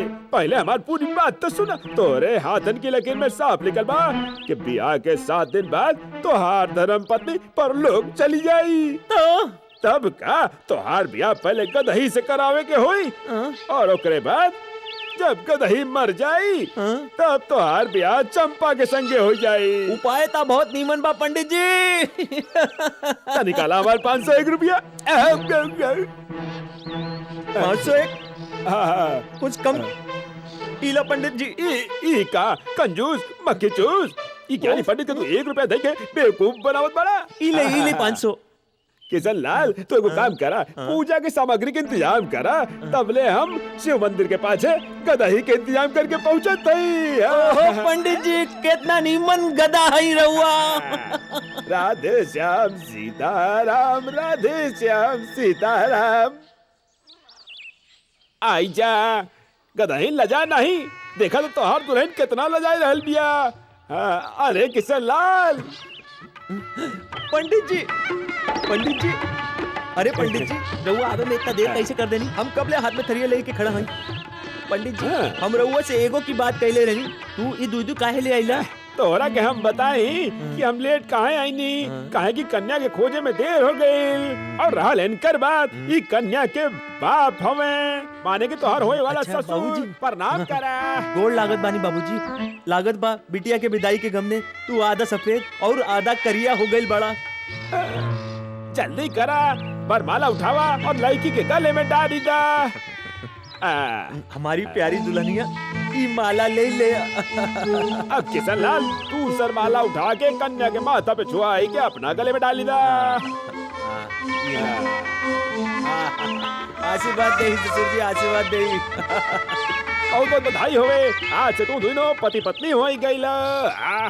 अरे पंडित जी ई ब्याह भी कौनो ब्याह हवे ना, फेरा ना पूजा, फिर तू हमरा से पूजा के थाली काहे मंगवाइला? काहे के पूजा की थाली मंदिर में ले जाए के आराम से बैठ के अपन जिंदगी और गदही के मौत के भगवान से प्रार्थना कर। फिर तारा हुआ यहाँ से प्रस्थान करिए। अच्छा जी। किशन लाल, अरे बेवफा, हमी से मोहब्बत, हमी से लड़ाई, अरे मार डाला दुहाई दुहाई। अरे किशन लाल, कल मुहा हमरा से बेवफाई कैला और तू ब्याह कर लेला। भगवान करे तोर ब्याह कबहू सफल न होके तू सुहाग रात मनावे के पहले रंडवा हो जा माटी में। ईता हम चाहत हई नटखट। दे जी भर के बदुआ दा हमरा के। वही सकेला के तोहरे श्राप में हमरा खुशी छिपल होके। हमार दिल कहत बा कि तू कबहू सुखी नहीं रह सकबा। मगर ये बताओ तोहार दुल्हन कहाँ बिया? नटखट बनारसी, तोहर अकल के साथ तोहर आँखियों कमजोर हो गई बा। तनी इन्हें देखा, ये है श्रीमती किशन लाल। गदही। तू गधी के संगे ब्याह कैला? तू मुबारक होके, तू यही के लायक रहा। ये मुबारकबाद 7 दिन के बाद देला, जब ये गधी की अर्थी यहाँ से उठी और हमार चंपा की डोली हमरे घरे आई। टन टन टन। हमके रंग दे, रंग दे, रंग दे।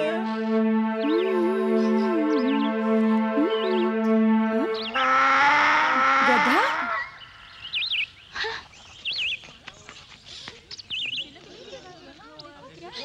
नटखट बनारसी। आईनी मालकिन। ओहो, कहीं मालकिन ई गधा के बनले बा और एक के गले में माला क्यों डलले बा? ई माला नहीं बरमाला है, और ई गधा नहीं गधी है। पूछी काहे? काहे की तोहर मामी है। का बकेती कर रहल बाड़े? पागल हो गए का? पागल हम नहीं की भइल, पागल तो तोहर मामा भइल हवन जे एकरा संगे बियाह कैले हवन। अरे नटखट बनारसी, हमरे भांजी से का आग लगाए रहल बाड़े हमरा बारे में? अरे किसनवा, ई जे तू स्वर्ग से अप्सरा बियाह के लाइल बड़ा, ओही के बारे में बतावत हैं। सुना हमरे खानदानी बावर्ची, तू जाई के अपन काम करा, हम अपनी भगीनी के सब कुछ बताई दे। अंडरस्टैंड? रंग बिरंगा अंडा। मामा जी, ये सब का तमाशा है? फूलमती तमाशा नहीं है, ई त घोर अन्याय है। ते जानते हवे हम बचपन से मंगला हई और जेब से कंगला हई। हम चंपा से बहुत प्यार करेनी, लेकिन पंडित जी के कहे अनुसार हम ही गदी से ब्याह कर लेनी और 7 दिन बाद जब ही मर जाई हम चंपा से ब्याह कर ले। अगर ये बात है मामा जी, तो बहुत खुशी की बात है। देखा 8 पर रोज तू अपन डोली सजा के रखिया, क्योंकि दिलवाले दुल्हनिया ले जाइए। पर 7 दिन में हमारी सौत ई गधी ना मरल तो? हाँ मामा जी, अगर 7 दिन के अंदर गधी ना मर लेता? ओम नमः शिवाय जय गणेशाय, ओम नमः शिवाय जय गणेशाय। अरे होवे के कहा ये गदही जिंदगी भर किशन लाल के पत्नी बन के रही। अरे पंडित, अगर ई गदी नाही मरल ता तू गधे की मौत जरूर मरबा, समझला। राम नाम जपना, भराया माल अपना। हाँ?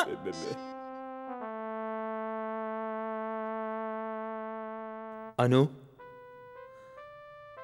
कौन विचार में खोयल हो? हमरा के तोहरा से कुछ कहे के बा। कहा ना के कहा चालू? कहीं दी। अनु, अब हमनी के नीमन दोस्त बन चुकल हैं, फिर इतना हिचकिचाहट? तोहरे दिल में जो कुछ है तू ही कही ना। अच्छा ठीक बा, तोरे दिल की बात हम कहते हैं। तू हमार से बहुत प्यार करेलू।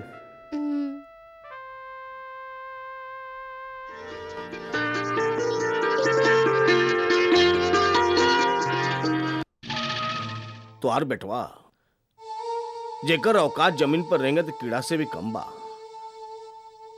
आसमान के छुए के सपना देखा था।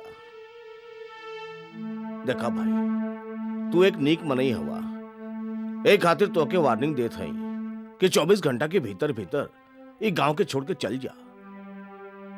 हम नहीं चाहते कि ये बूढ़ शरीर जेकरे अंदर बीमार हड्डी बा अपन जवान बेटा के अर्थी उठावे, समझला। अपने चिंता नहीं करी ठाकुर साहब, हम आज ही अपन बेटवा राजीव के लेके ये गांव हमेशा हमेशा खातिर छोड़ देव।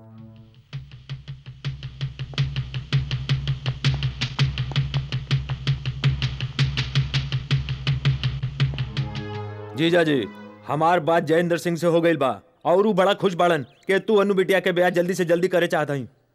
लेकिन उनकर बेटवा तो 2 दिन के बाद अमेरिका जात बा। वो चाहत हवा कि ब्याह काल हो जात तो ठीक रहत। हाँ भाई जी, अन्नू बालिग हो चुकल बा। अगर वो जवानी के जोश में आई के कहीं भाग के वो राजीव से ब्याह कर लेलस तो हमनी कानूनियों तौर पर कुछ नहीं कर पाई। वही तो यही खातिर हम कह रहे हैं कि अनु बिटिया के ब्याह जल्दी से जल्दी करवा दे जीजा जी। ठीक है भाई, जैसन तू लोग समझा। ठाकुर जयदेव सिंह के संदेशा पहुंचा दे कि कालू बारात लेके आ जा। जहांगीर खान हमके सब कुछ बता दहलस मास्टर जी। अगर तुहार बेटवा जगावर चौधरी के पिटिया से प्यार करेला तो कर बियाह वही से हुई।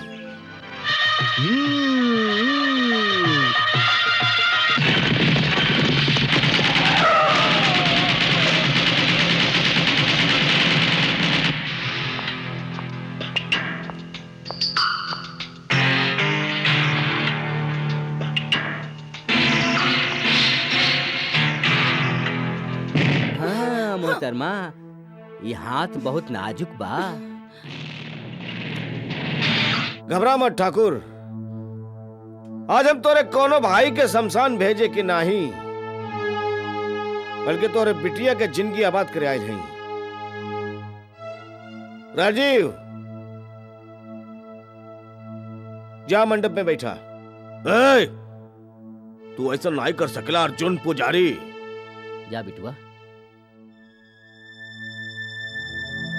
इस समय हम खून खराबा करे नहीं आए हैं ठाकुर, नहीं तो तू अच्छी तरह से जानेला कि हम का कर सके नहीं।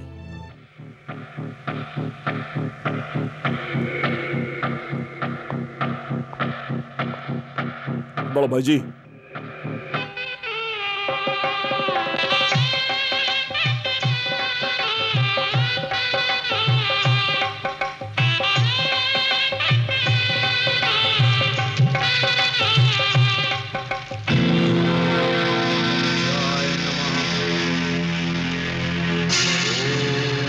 शनिश्चाय नमः।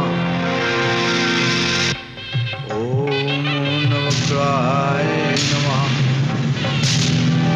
ओम प्रजापति नमः।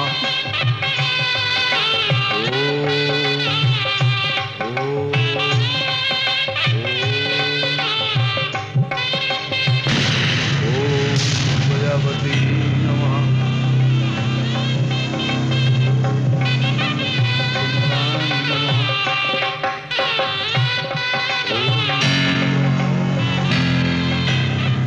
ओम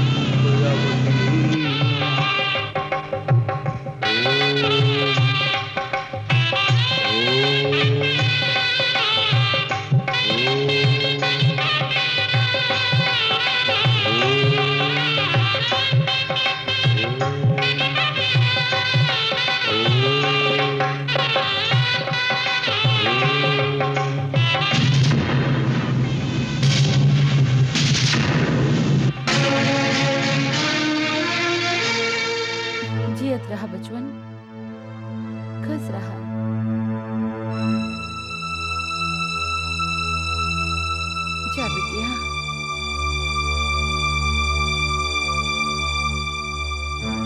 नाही राजीव, हट। हमरा के इनकर आशीर्वाद नहीं चाहिए। ऐसा जालिम बाप के बेटी कहलवावे से तनीमन बा कि हम अपना आप के लावारिस समझी। आज हम इन सब लोगन के सामने मिस्टर जगावत चौधरी से आपन नाता तोड़त हैं और अपन जिंदगी से इनकर बेदखल करत हैं। अनु! अनु! पापा, अब हम तोहर असलियत जान गईल हैं। समझ ले रहुआ? अर्जुन पुजारी के बहन के साथे जो कुछ कइल बाड़ा वो सब हमरा के पता लाग चुकल बा। जौन अर्जुन के बहन के संगे तू और तोहार भाई लोगन इतना अत्याचार कैला, आज उहे अर्जुन तोहार बेटिया के केहू के दुल्हन बनवले बा और ये साबित कर देहलस कि तू लोगन कितना वैश्य हव और ये कितना महान। डाकू ई नहीं, तू लोग हव।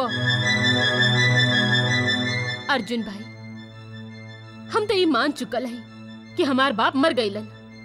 काई नहीं हो सकेला कि तू एगो भाई के नाते हमार कन्यादान करी दा।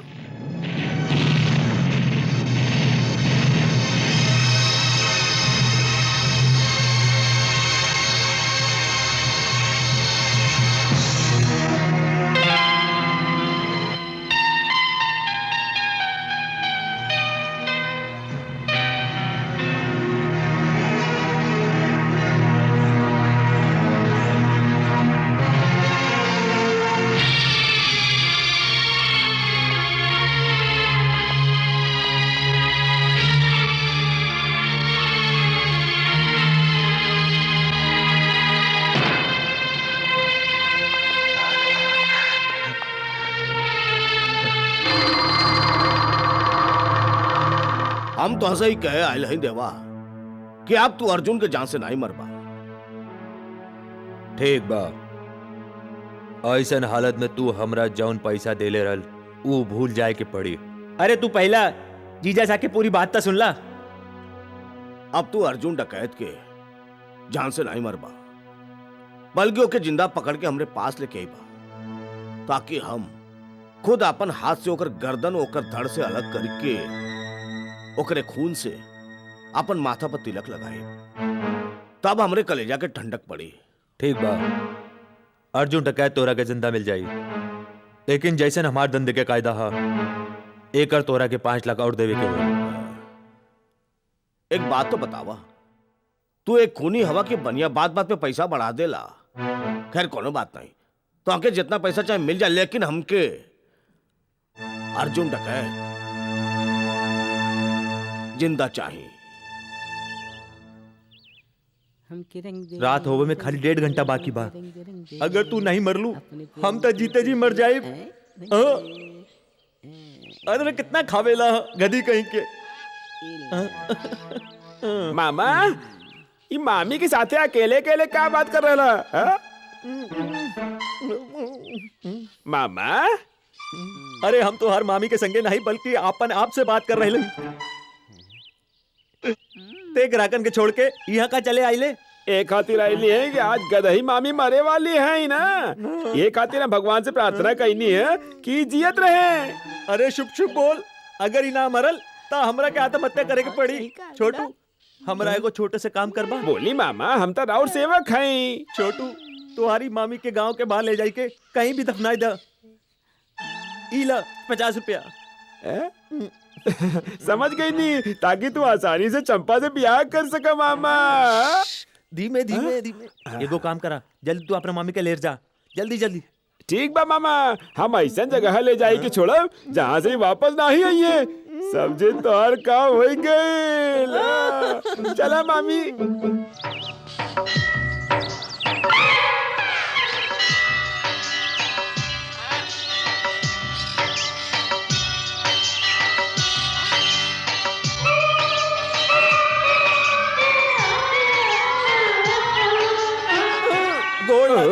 का कर बड़ा खुश रह भगवान के लाख लाख शुक्र बा कि गदही स्वर्ग से धार गईल और तोरे ब्याह के बीच में जवन दीवार रहे वो गिर गईल।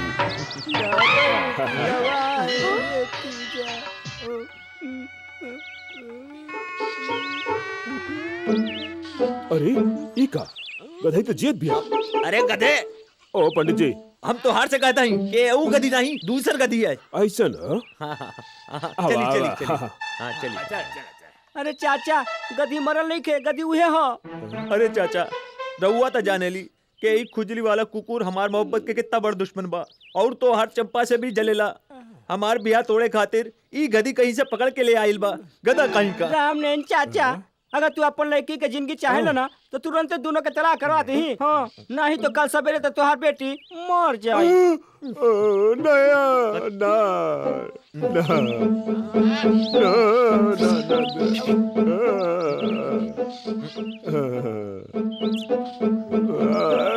पंडित जी आपन रहू केतु की भाषा में समझाइए इनकरा के। रामनयन जी ई नटखट बनारसी अज्ञानी हवे, एकरा के कुछ नहीं के मालूम। तोरा चंपा बेटिया अकल से खाली बिया। किशन लाल के कुंडली के हिसाब से शनि के द्वार पे जौन राहु के पहरा रहल वो हट चुकल बा। अभी दोनों सुखी जीवन बिता सकेले ना। और ते कल मुही नाच पिटे गधे के पीठ पर बैठ के खुजली वाला कुकुर जैसे गांव गांव फिर रहल बड़े, समझ ले। आओ चली चली चली चली भागो।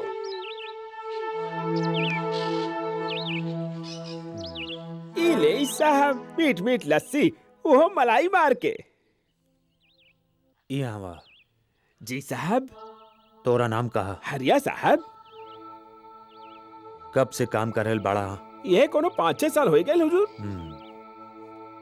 तब तो अर्जुन डकैत के बारे में बहुत कुछ जानत हुए। अर्जुन डकैत?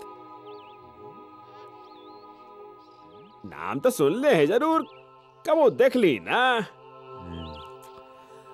तोरा तो ठीक से झूठ बोले भी नहीं आवेला। हम अच्छा से जाना तानी कि तू अर्जुन डकैत के बारे में बहुत कुछ जानेल। हमरा के ओकर ठिकाने का पता चाहिए। एक काम के खातिर हम तोरा के नीमन पैसा देब। हम बाद में आई।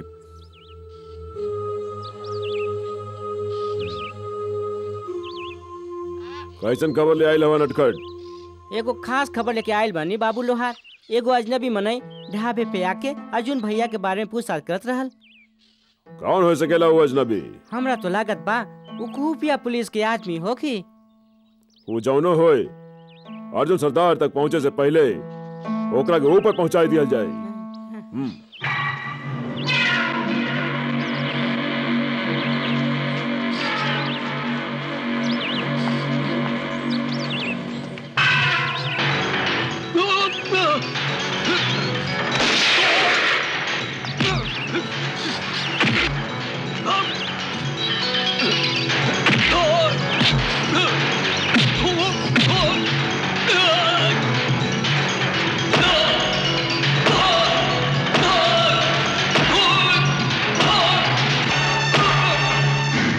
देखा, अगर ते चाहत हवे कि तू जियत रहे ता अपन सरदार अर्जुन डकैत का पता बताई दे।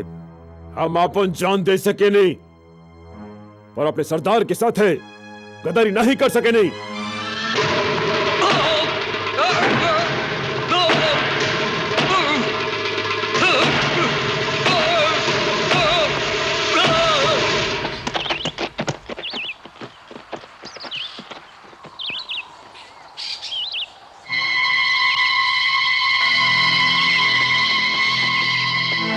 चंदनपुर गांव में हमारे एक ही दुश्मन बा, जगावर चौधरी। ये नया दुश्मन बाबू लोहार के अगवा कैले बा। कोई सकेला कौन पुलिस वाला होए।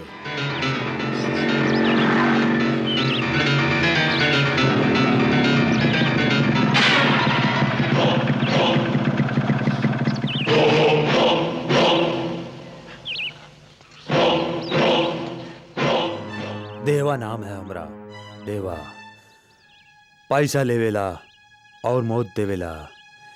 यही खातिर लोग हमरा के मौत के सौदागर कहलन। तो हर जिंदगी के फाइल बंद करे के खातिर पैसा ले चुकल है हम। जिंदगी की कौनो आखिरी इच्छा होवे तब बताई दा। हम वादा करत हई तोहरा के मौत की गोदी में सुलाने से पहले तोहार आखिरी इच्छा जरूर पूरा करब। हम कोनो दिया नहीं जेकरा के तू हथेली से दबाई के बुझाई देबा। अर्जुन पुजारी आग का दरिया हवे, जेकरे रास्ता में आवे वाला जल के राख हो जाला।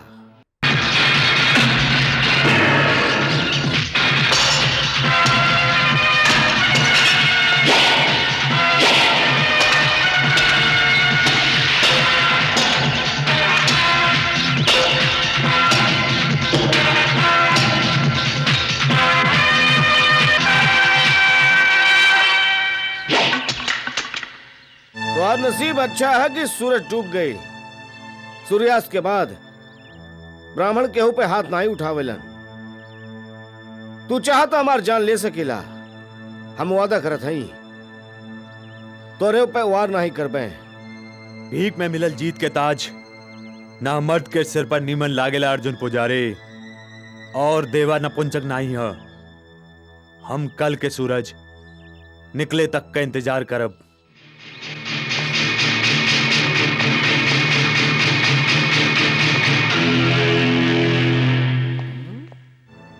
खटखट बरार से जौन अजनबी नौजवान तोहरा से अर्जुन सरदार के बारे में पूछताछ करे रहल, वो ये गांव में कहीं छुपल बा और तोरा के पता लगावे के बा कि ये भगत कहवा बाऊ। काहे का बात है? वो एगो किराए के कातिल है और जगावर चौधरी ओकरा के शहर से बुलावले बा अर्जुन सरदार के जान से मारे खातिर। हम ओकरा के मार के ओकर लहास अपना साथ ले जाए और अर्जुन सरदार के गोलन पे रख दे।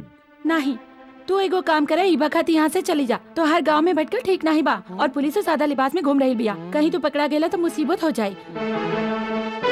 और वो किराए के कातिल के तो हम देखत हई।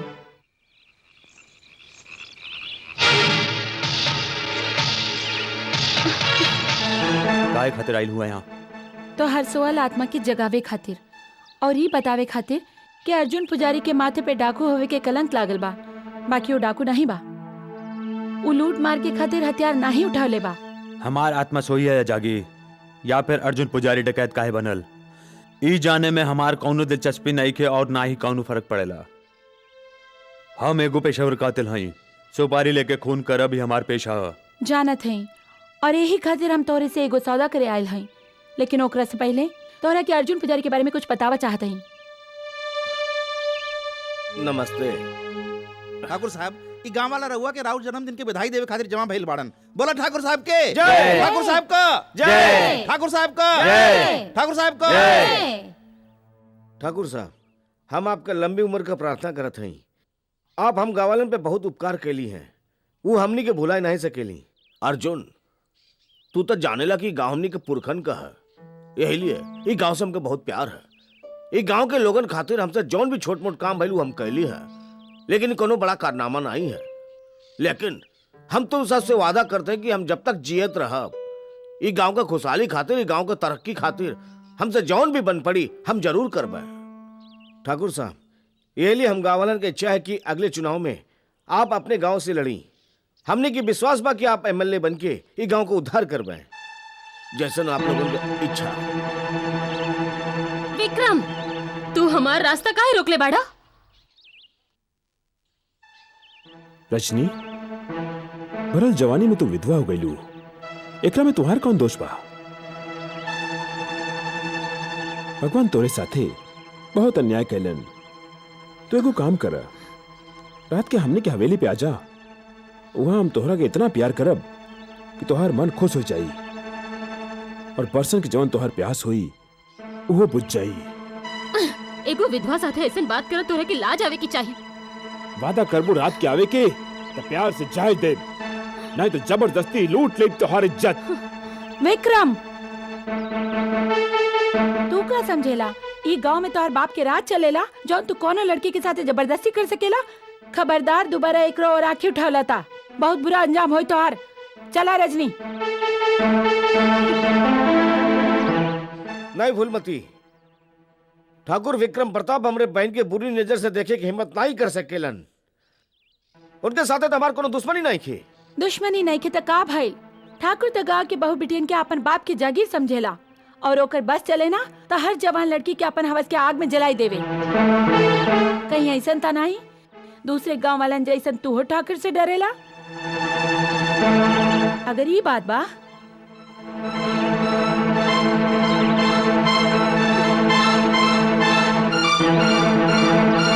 तईला चूड़ी और पहला के, ताकि तोहर बहन के पता लग जाए कि कितना बदनसीब हवे वो जेकरा तोहरे जैसन कायर भाई मिलल बा।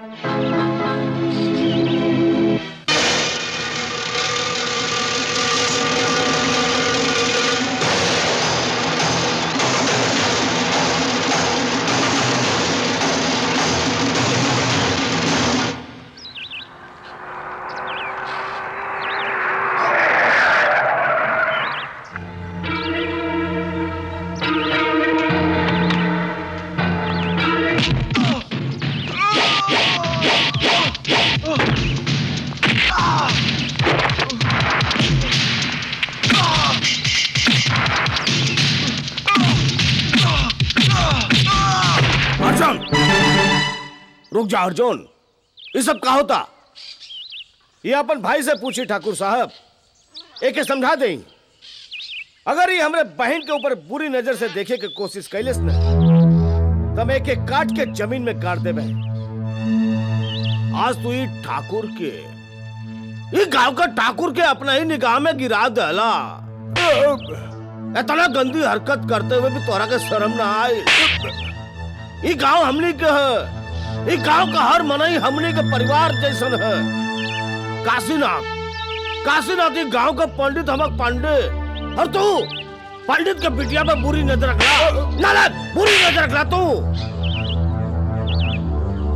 हमार भाई जौन जलील हरकत कैले है, ओकरे लिए हम हाथ जोड़ के माफी मांगत है। हमके माफ कर दा।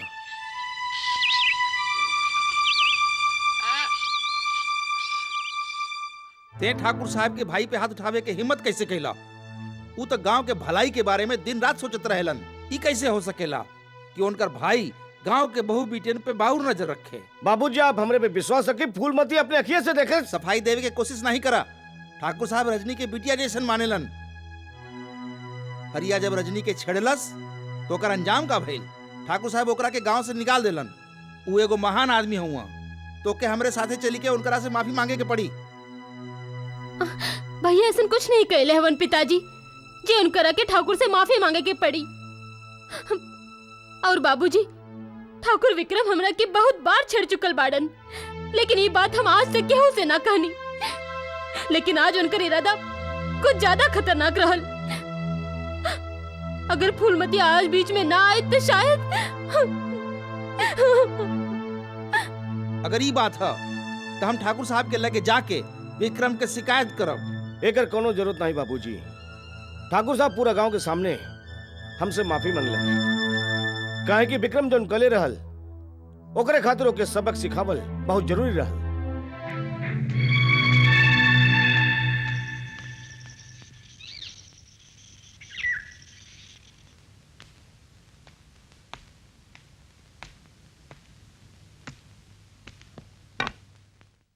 आवा अर्जुन, आवा आवा, स्वागतम स्वागतम। आप हमके यहाँ काहे बोलौली ठाकुर साहब? चीर हरण नाही देखबा? भैया! रजनी! ठाकुर! तू जाना ले, उस दिन तोरे सामने हम अपने भाई के चाटा काहे मरली है।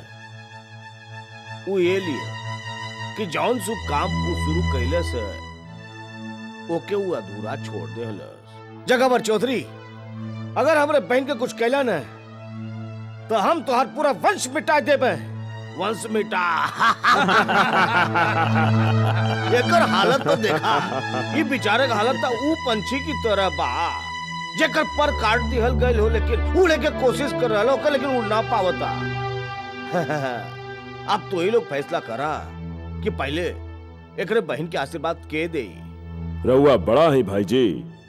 एक खातिर ठाकुर परिवार के परंपरा के हिसाब से एकरे बहन के आशीर्वाद भी पहले रहुए दे। ना ना ना ना ना, ये तो बहुत बेइंसाफी होगी। हम एक काम करत हई, हमें सिक्का एक हवा में उछालत हई। अगर हेड आई तो पहले आशीर्वाद हम दे, अगर टेलाई तो आशीर्वाद तू सब लोग मिलके दिया। ये हम सिक्का हवा में उछल लिए, हेड आ गई, अब तो हमके आशीर्वाद देवे के पड़ी। भाई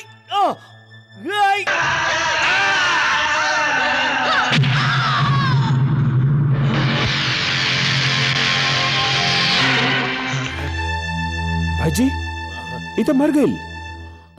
अब का हुई भाई साहब? अगर पुलिस आइल तो हमनी फंस सकीला जा। ओहो जीजा जी, अगर रहुआ चाहे तो रातों रात लाश के कहूँ फिकवा दे। नहीं साले साहब, इलाज हमने के बहुत काम के है।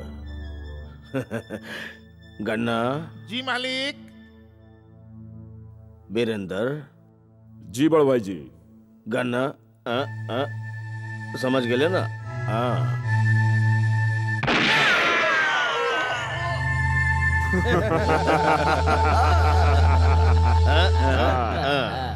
तमाम गवाहन और सबूतन के मद्देनजर रखते हुए ई अदालत ई नतीजा पर पहुंची बा कि मुलजिम अर्जुन पुजारी की बहन का गन्ना उर्फ गुलशन यादव से नाजायज संबंध रहल।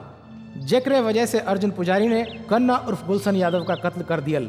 ई अदालत मुलजिम का मुजरिम करार देते हुए ताजीरात हिंद शेर दफा 302 के तहत उम्र कैद की सजा सुनावत बा।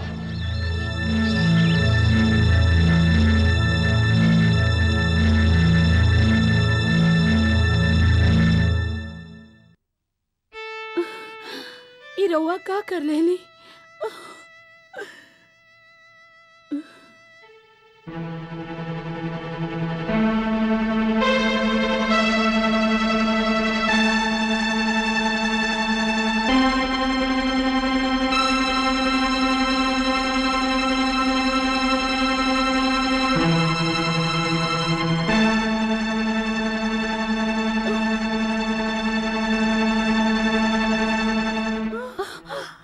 चाचा जी,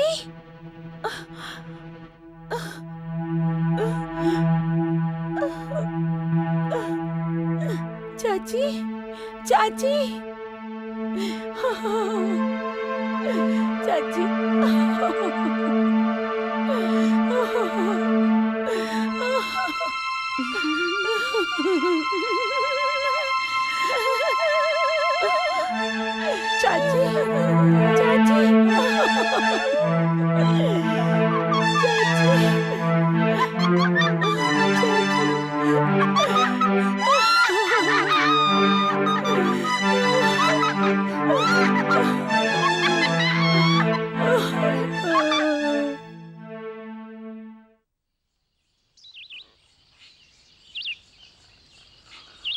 जगावर चौधरी के अत्याचार जन्म देले बा अर्जुन डकैत के।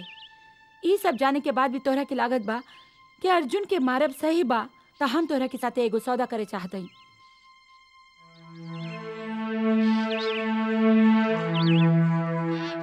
हम अर्जुन से बहुत प्यार करेनी और ओकरे खातिर कुछ भी करे को तैयार हई। हमरे पास दौलत त नाही, पर औरत के ऊ चीज बा जेकरा के पावे खातिर दुनिया के हर मर्द बेचैन हो जावेला, ओकर इज्जत। और अर्जुन की जिंदगी के खातिर हम अपन इज्जत कुर्बान करे के तैयार हई।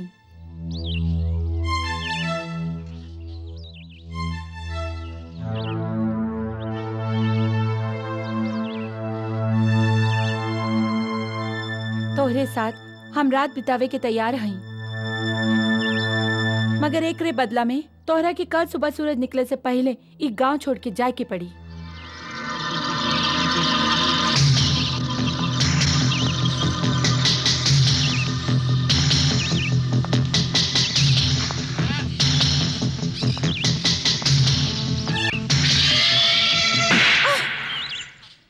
खून करब हमार पैसा, जिस्म के भूखा नहीं है हम। हाथ में रिवॉल्वर लेकर पैदा नहीं भइल रहनी।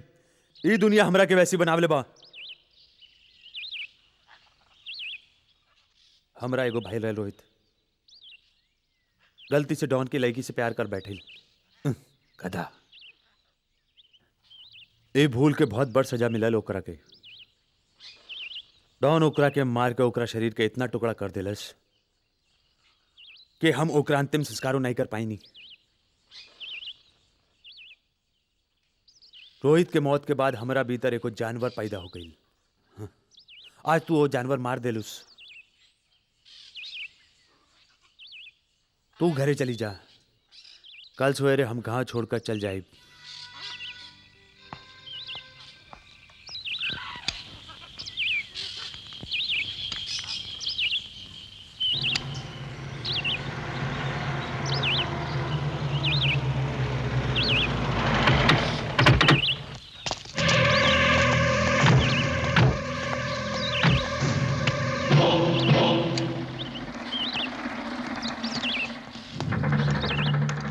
का बात है देवा, कोनो काम रहल तो जगमोहन से कहलवा देले होता।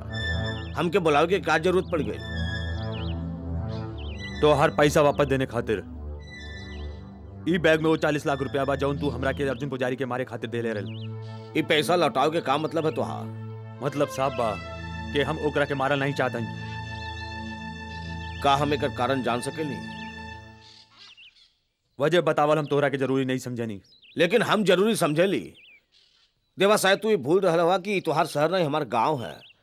यहाँ बस हमार राज चलेला हमरे इशारा के बिना। तू यहाँ के सड़क भी पार नहीं कर सकेला।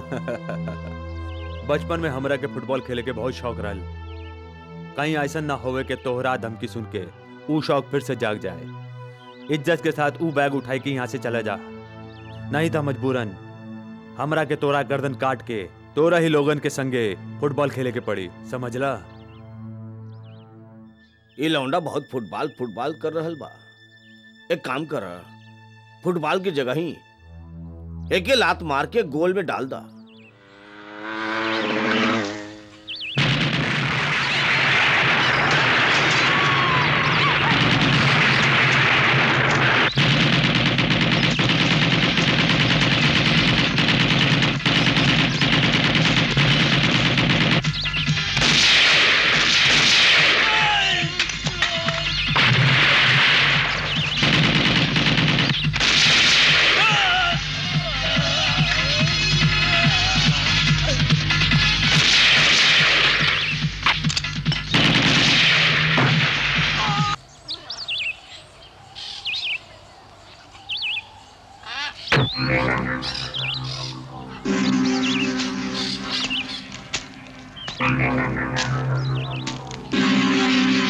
हम सवेरे से तुम्हारे इंतजार करत हई। सूरज सर पर आ गई और तू हमरे ठिकाना पे नहीं अला। ये लिए हम खुद तोहरे पास आ गईली। अब अहिनो तोहरे खातिर तोहार जिंदगी के दरवाजा खुलल बा देवा। अगर तोहार हौसला टूट चुकल होखे तो तू हमसे माफी मांग के तू यहाँ से जा सकेला। हौसला तो अब इतना बा कि हम चट्टान के सीना चीर सके नहीं, लेकिन कल जौन देवा तोरा से मिलल रल आज वो मर चुकल बा। तोरे नाम के सुपारी जगार चौधरी के वापस करके हम यहाँ से जा ही रहे हैं। मौत का डर बड़ा बड़ा पहलवानन के नामर्द बने पर मजबूर कर देवेला। अगर यहाँ से जिंदा जायल चाहत हवा तो तोरे लगे तू ये रास्ता पा। हमसे मुकाबला कई के हमके जान से मार डाला, या तो अपन हाथ जोड़ के सर झुकाए के हमसे माफी मांगला। ई सर हमेशा ऊपर वाले के आगे झुकेला अर्जुन पुजारी, कौनो इंसान के आगे नहीं। हम तो हर जान लेवे आइल रहनी, फिर हमार जान काहे बचावला तू? हमू देवा के जान नहीं बचौली है जे हमार जान लेवे चाहत रहल। हम जा रहे हैं, अगर तू चाहा तो हमार पीठ पे गोली मार के अपन जिद पूरी कर सकेला।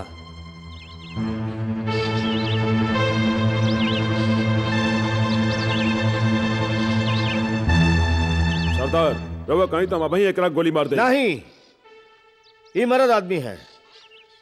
ये यहां से मौत के डर से नहीं जा रहल बा। जायदा एक रखे।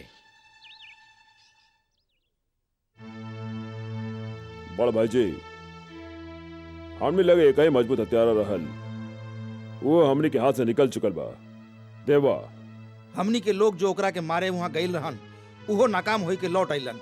ऐन मौका पे अर्जुन वहाँ पहुँच गईल और वो देवा के बचा लेलस। बड़ भाई जी, हमनी लोगवा जौन देवा पे हमला कैले रहलन ओकरे बाद वो चुप नहीं बैठी। जख्मी शेर जैसन कौनो भी बकत वो हमनी पे हमला कर सकेला। बाजी अब हमनी के हाथ से निकलत जा रहा है भाई साहब। बड़ भाई जी, अब अर्जुन और देवा वो दोनों खत्म करे खातिर अब खुद हमनी के सोचे के पड़ी। इलेक्शन के अंदर हमारा हार हो कि या जीत, ये बात के बात बा। मंत्री बने के सपना साकार करे के लिए ये जगावर चौधरी एक नपुंसक के लेखा अपन आप के बर्बाद होवत नहीं देख सकेला। अब हमारे एक मकसद है अर्जुन देवा का मौत। अर्जुन के माई के नरक का टिकट दे दा ताकि वो चूहा खुद ब खुद बिल से बाहर निकले और हम एको मौत का बिल्ली बन के एक ही झटका में ओकरा के खाओ निकल जाए। ओम नमः शिवाय, ओम नमः शिवाय, ओम नमः शिवाय। तो सबे हमार पति और हमार बेटिया के सराद खातिर आयल हो ना? हमार बेटा अर्जुन है ना, पूजा के सामान लेवे गइल बा, अभी आवते होई। बैठी बैठी बैठी बैठी बैठी ना, बैठी ना, बैठत है, बैठत है। ऊपर वाला कितना निर्दयी हवे, ये बेचारी के सब कुछ छीन के एकरा के जियत लाश बनाई के छोड़ल। काहे ना एकरा के नरक भेज के धरती का बोझ हल्लुक कर दही। आवा तोरा के तोरे बिटवा लगे ले चली। हमरा बेटवा लगे? हाँ हाँ हम अपने बेटा लगे जाई। आवा। हाँ हम बेटा लगे जाई। हाँ तोरा क्या महीने अर्जुन के पास ले जाए। चला हमने साथे आवा। आई जा आई जा आई जा। अब ही तो हर बेटवा आवत होई। आई जाए हमार बेटवा। कब ले आई हमार बेटवा?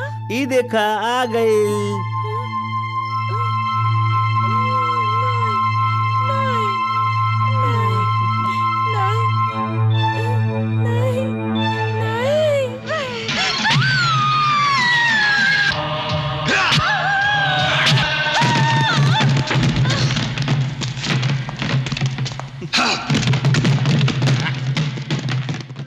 अनर्थ हो गई। ठाकुर अर्जुन के माई के मार देलस और लहास अपने साथे ले गई। वो लोग भाई के खून करके आपन कायरता के सबूत दे ले बाड़न, लेकिन तू फिक्र नहीं करा। ठाकुर खातिर काल के सूरज मौत के पैगाम लेके आई।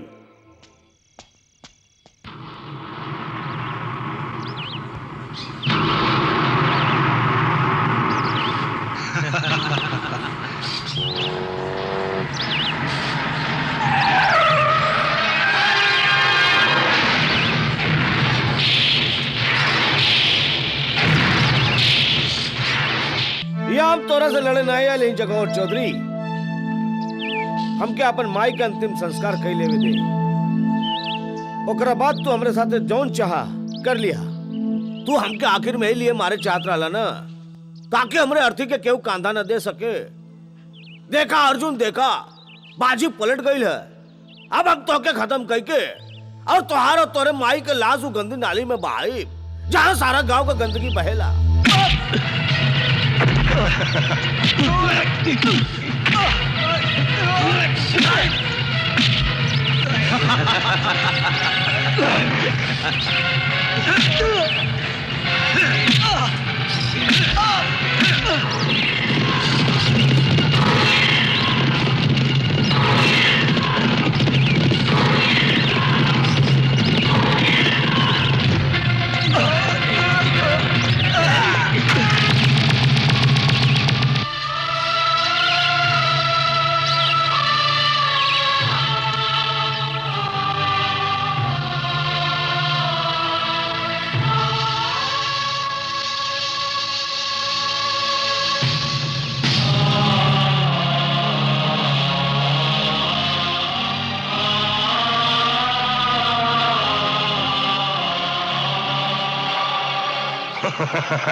हम कहले रहनी ना अर्जुन पुजारी के देवा कबो हिम्मत नहीं हारेला। बखत आवे पे जान हार सकेला।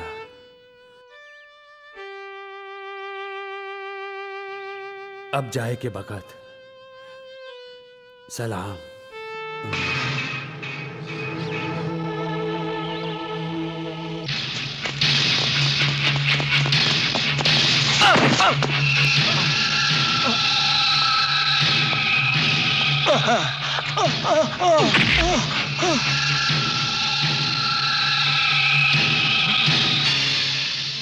इस सिक्का देख के कुछ याद आयल जगावर?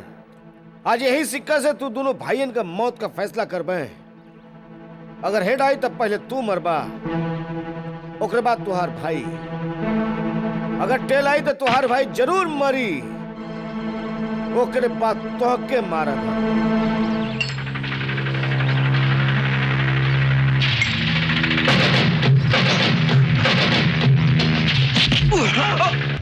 एकर मतलब कुदरत तू दोनों का मौत इकट्ठे चाहतिया।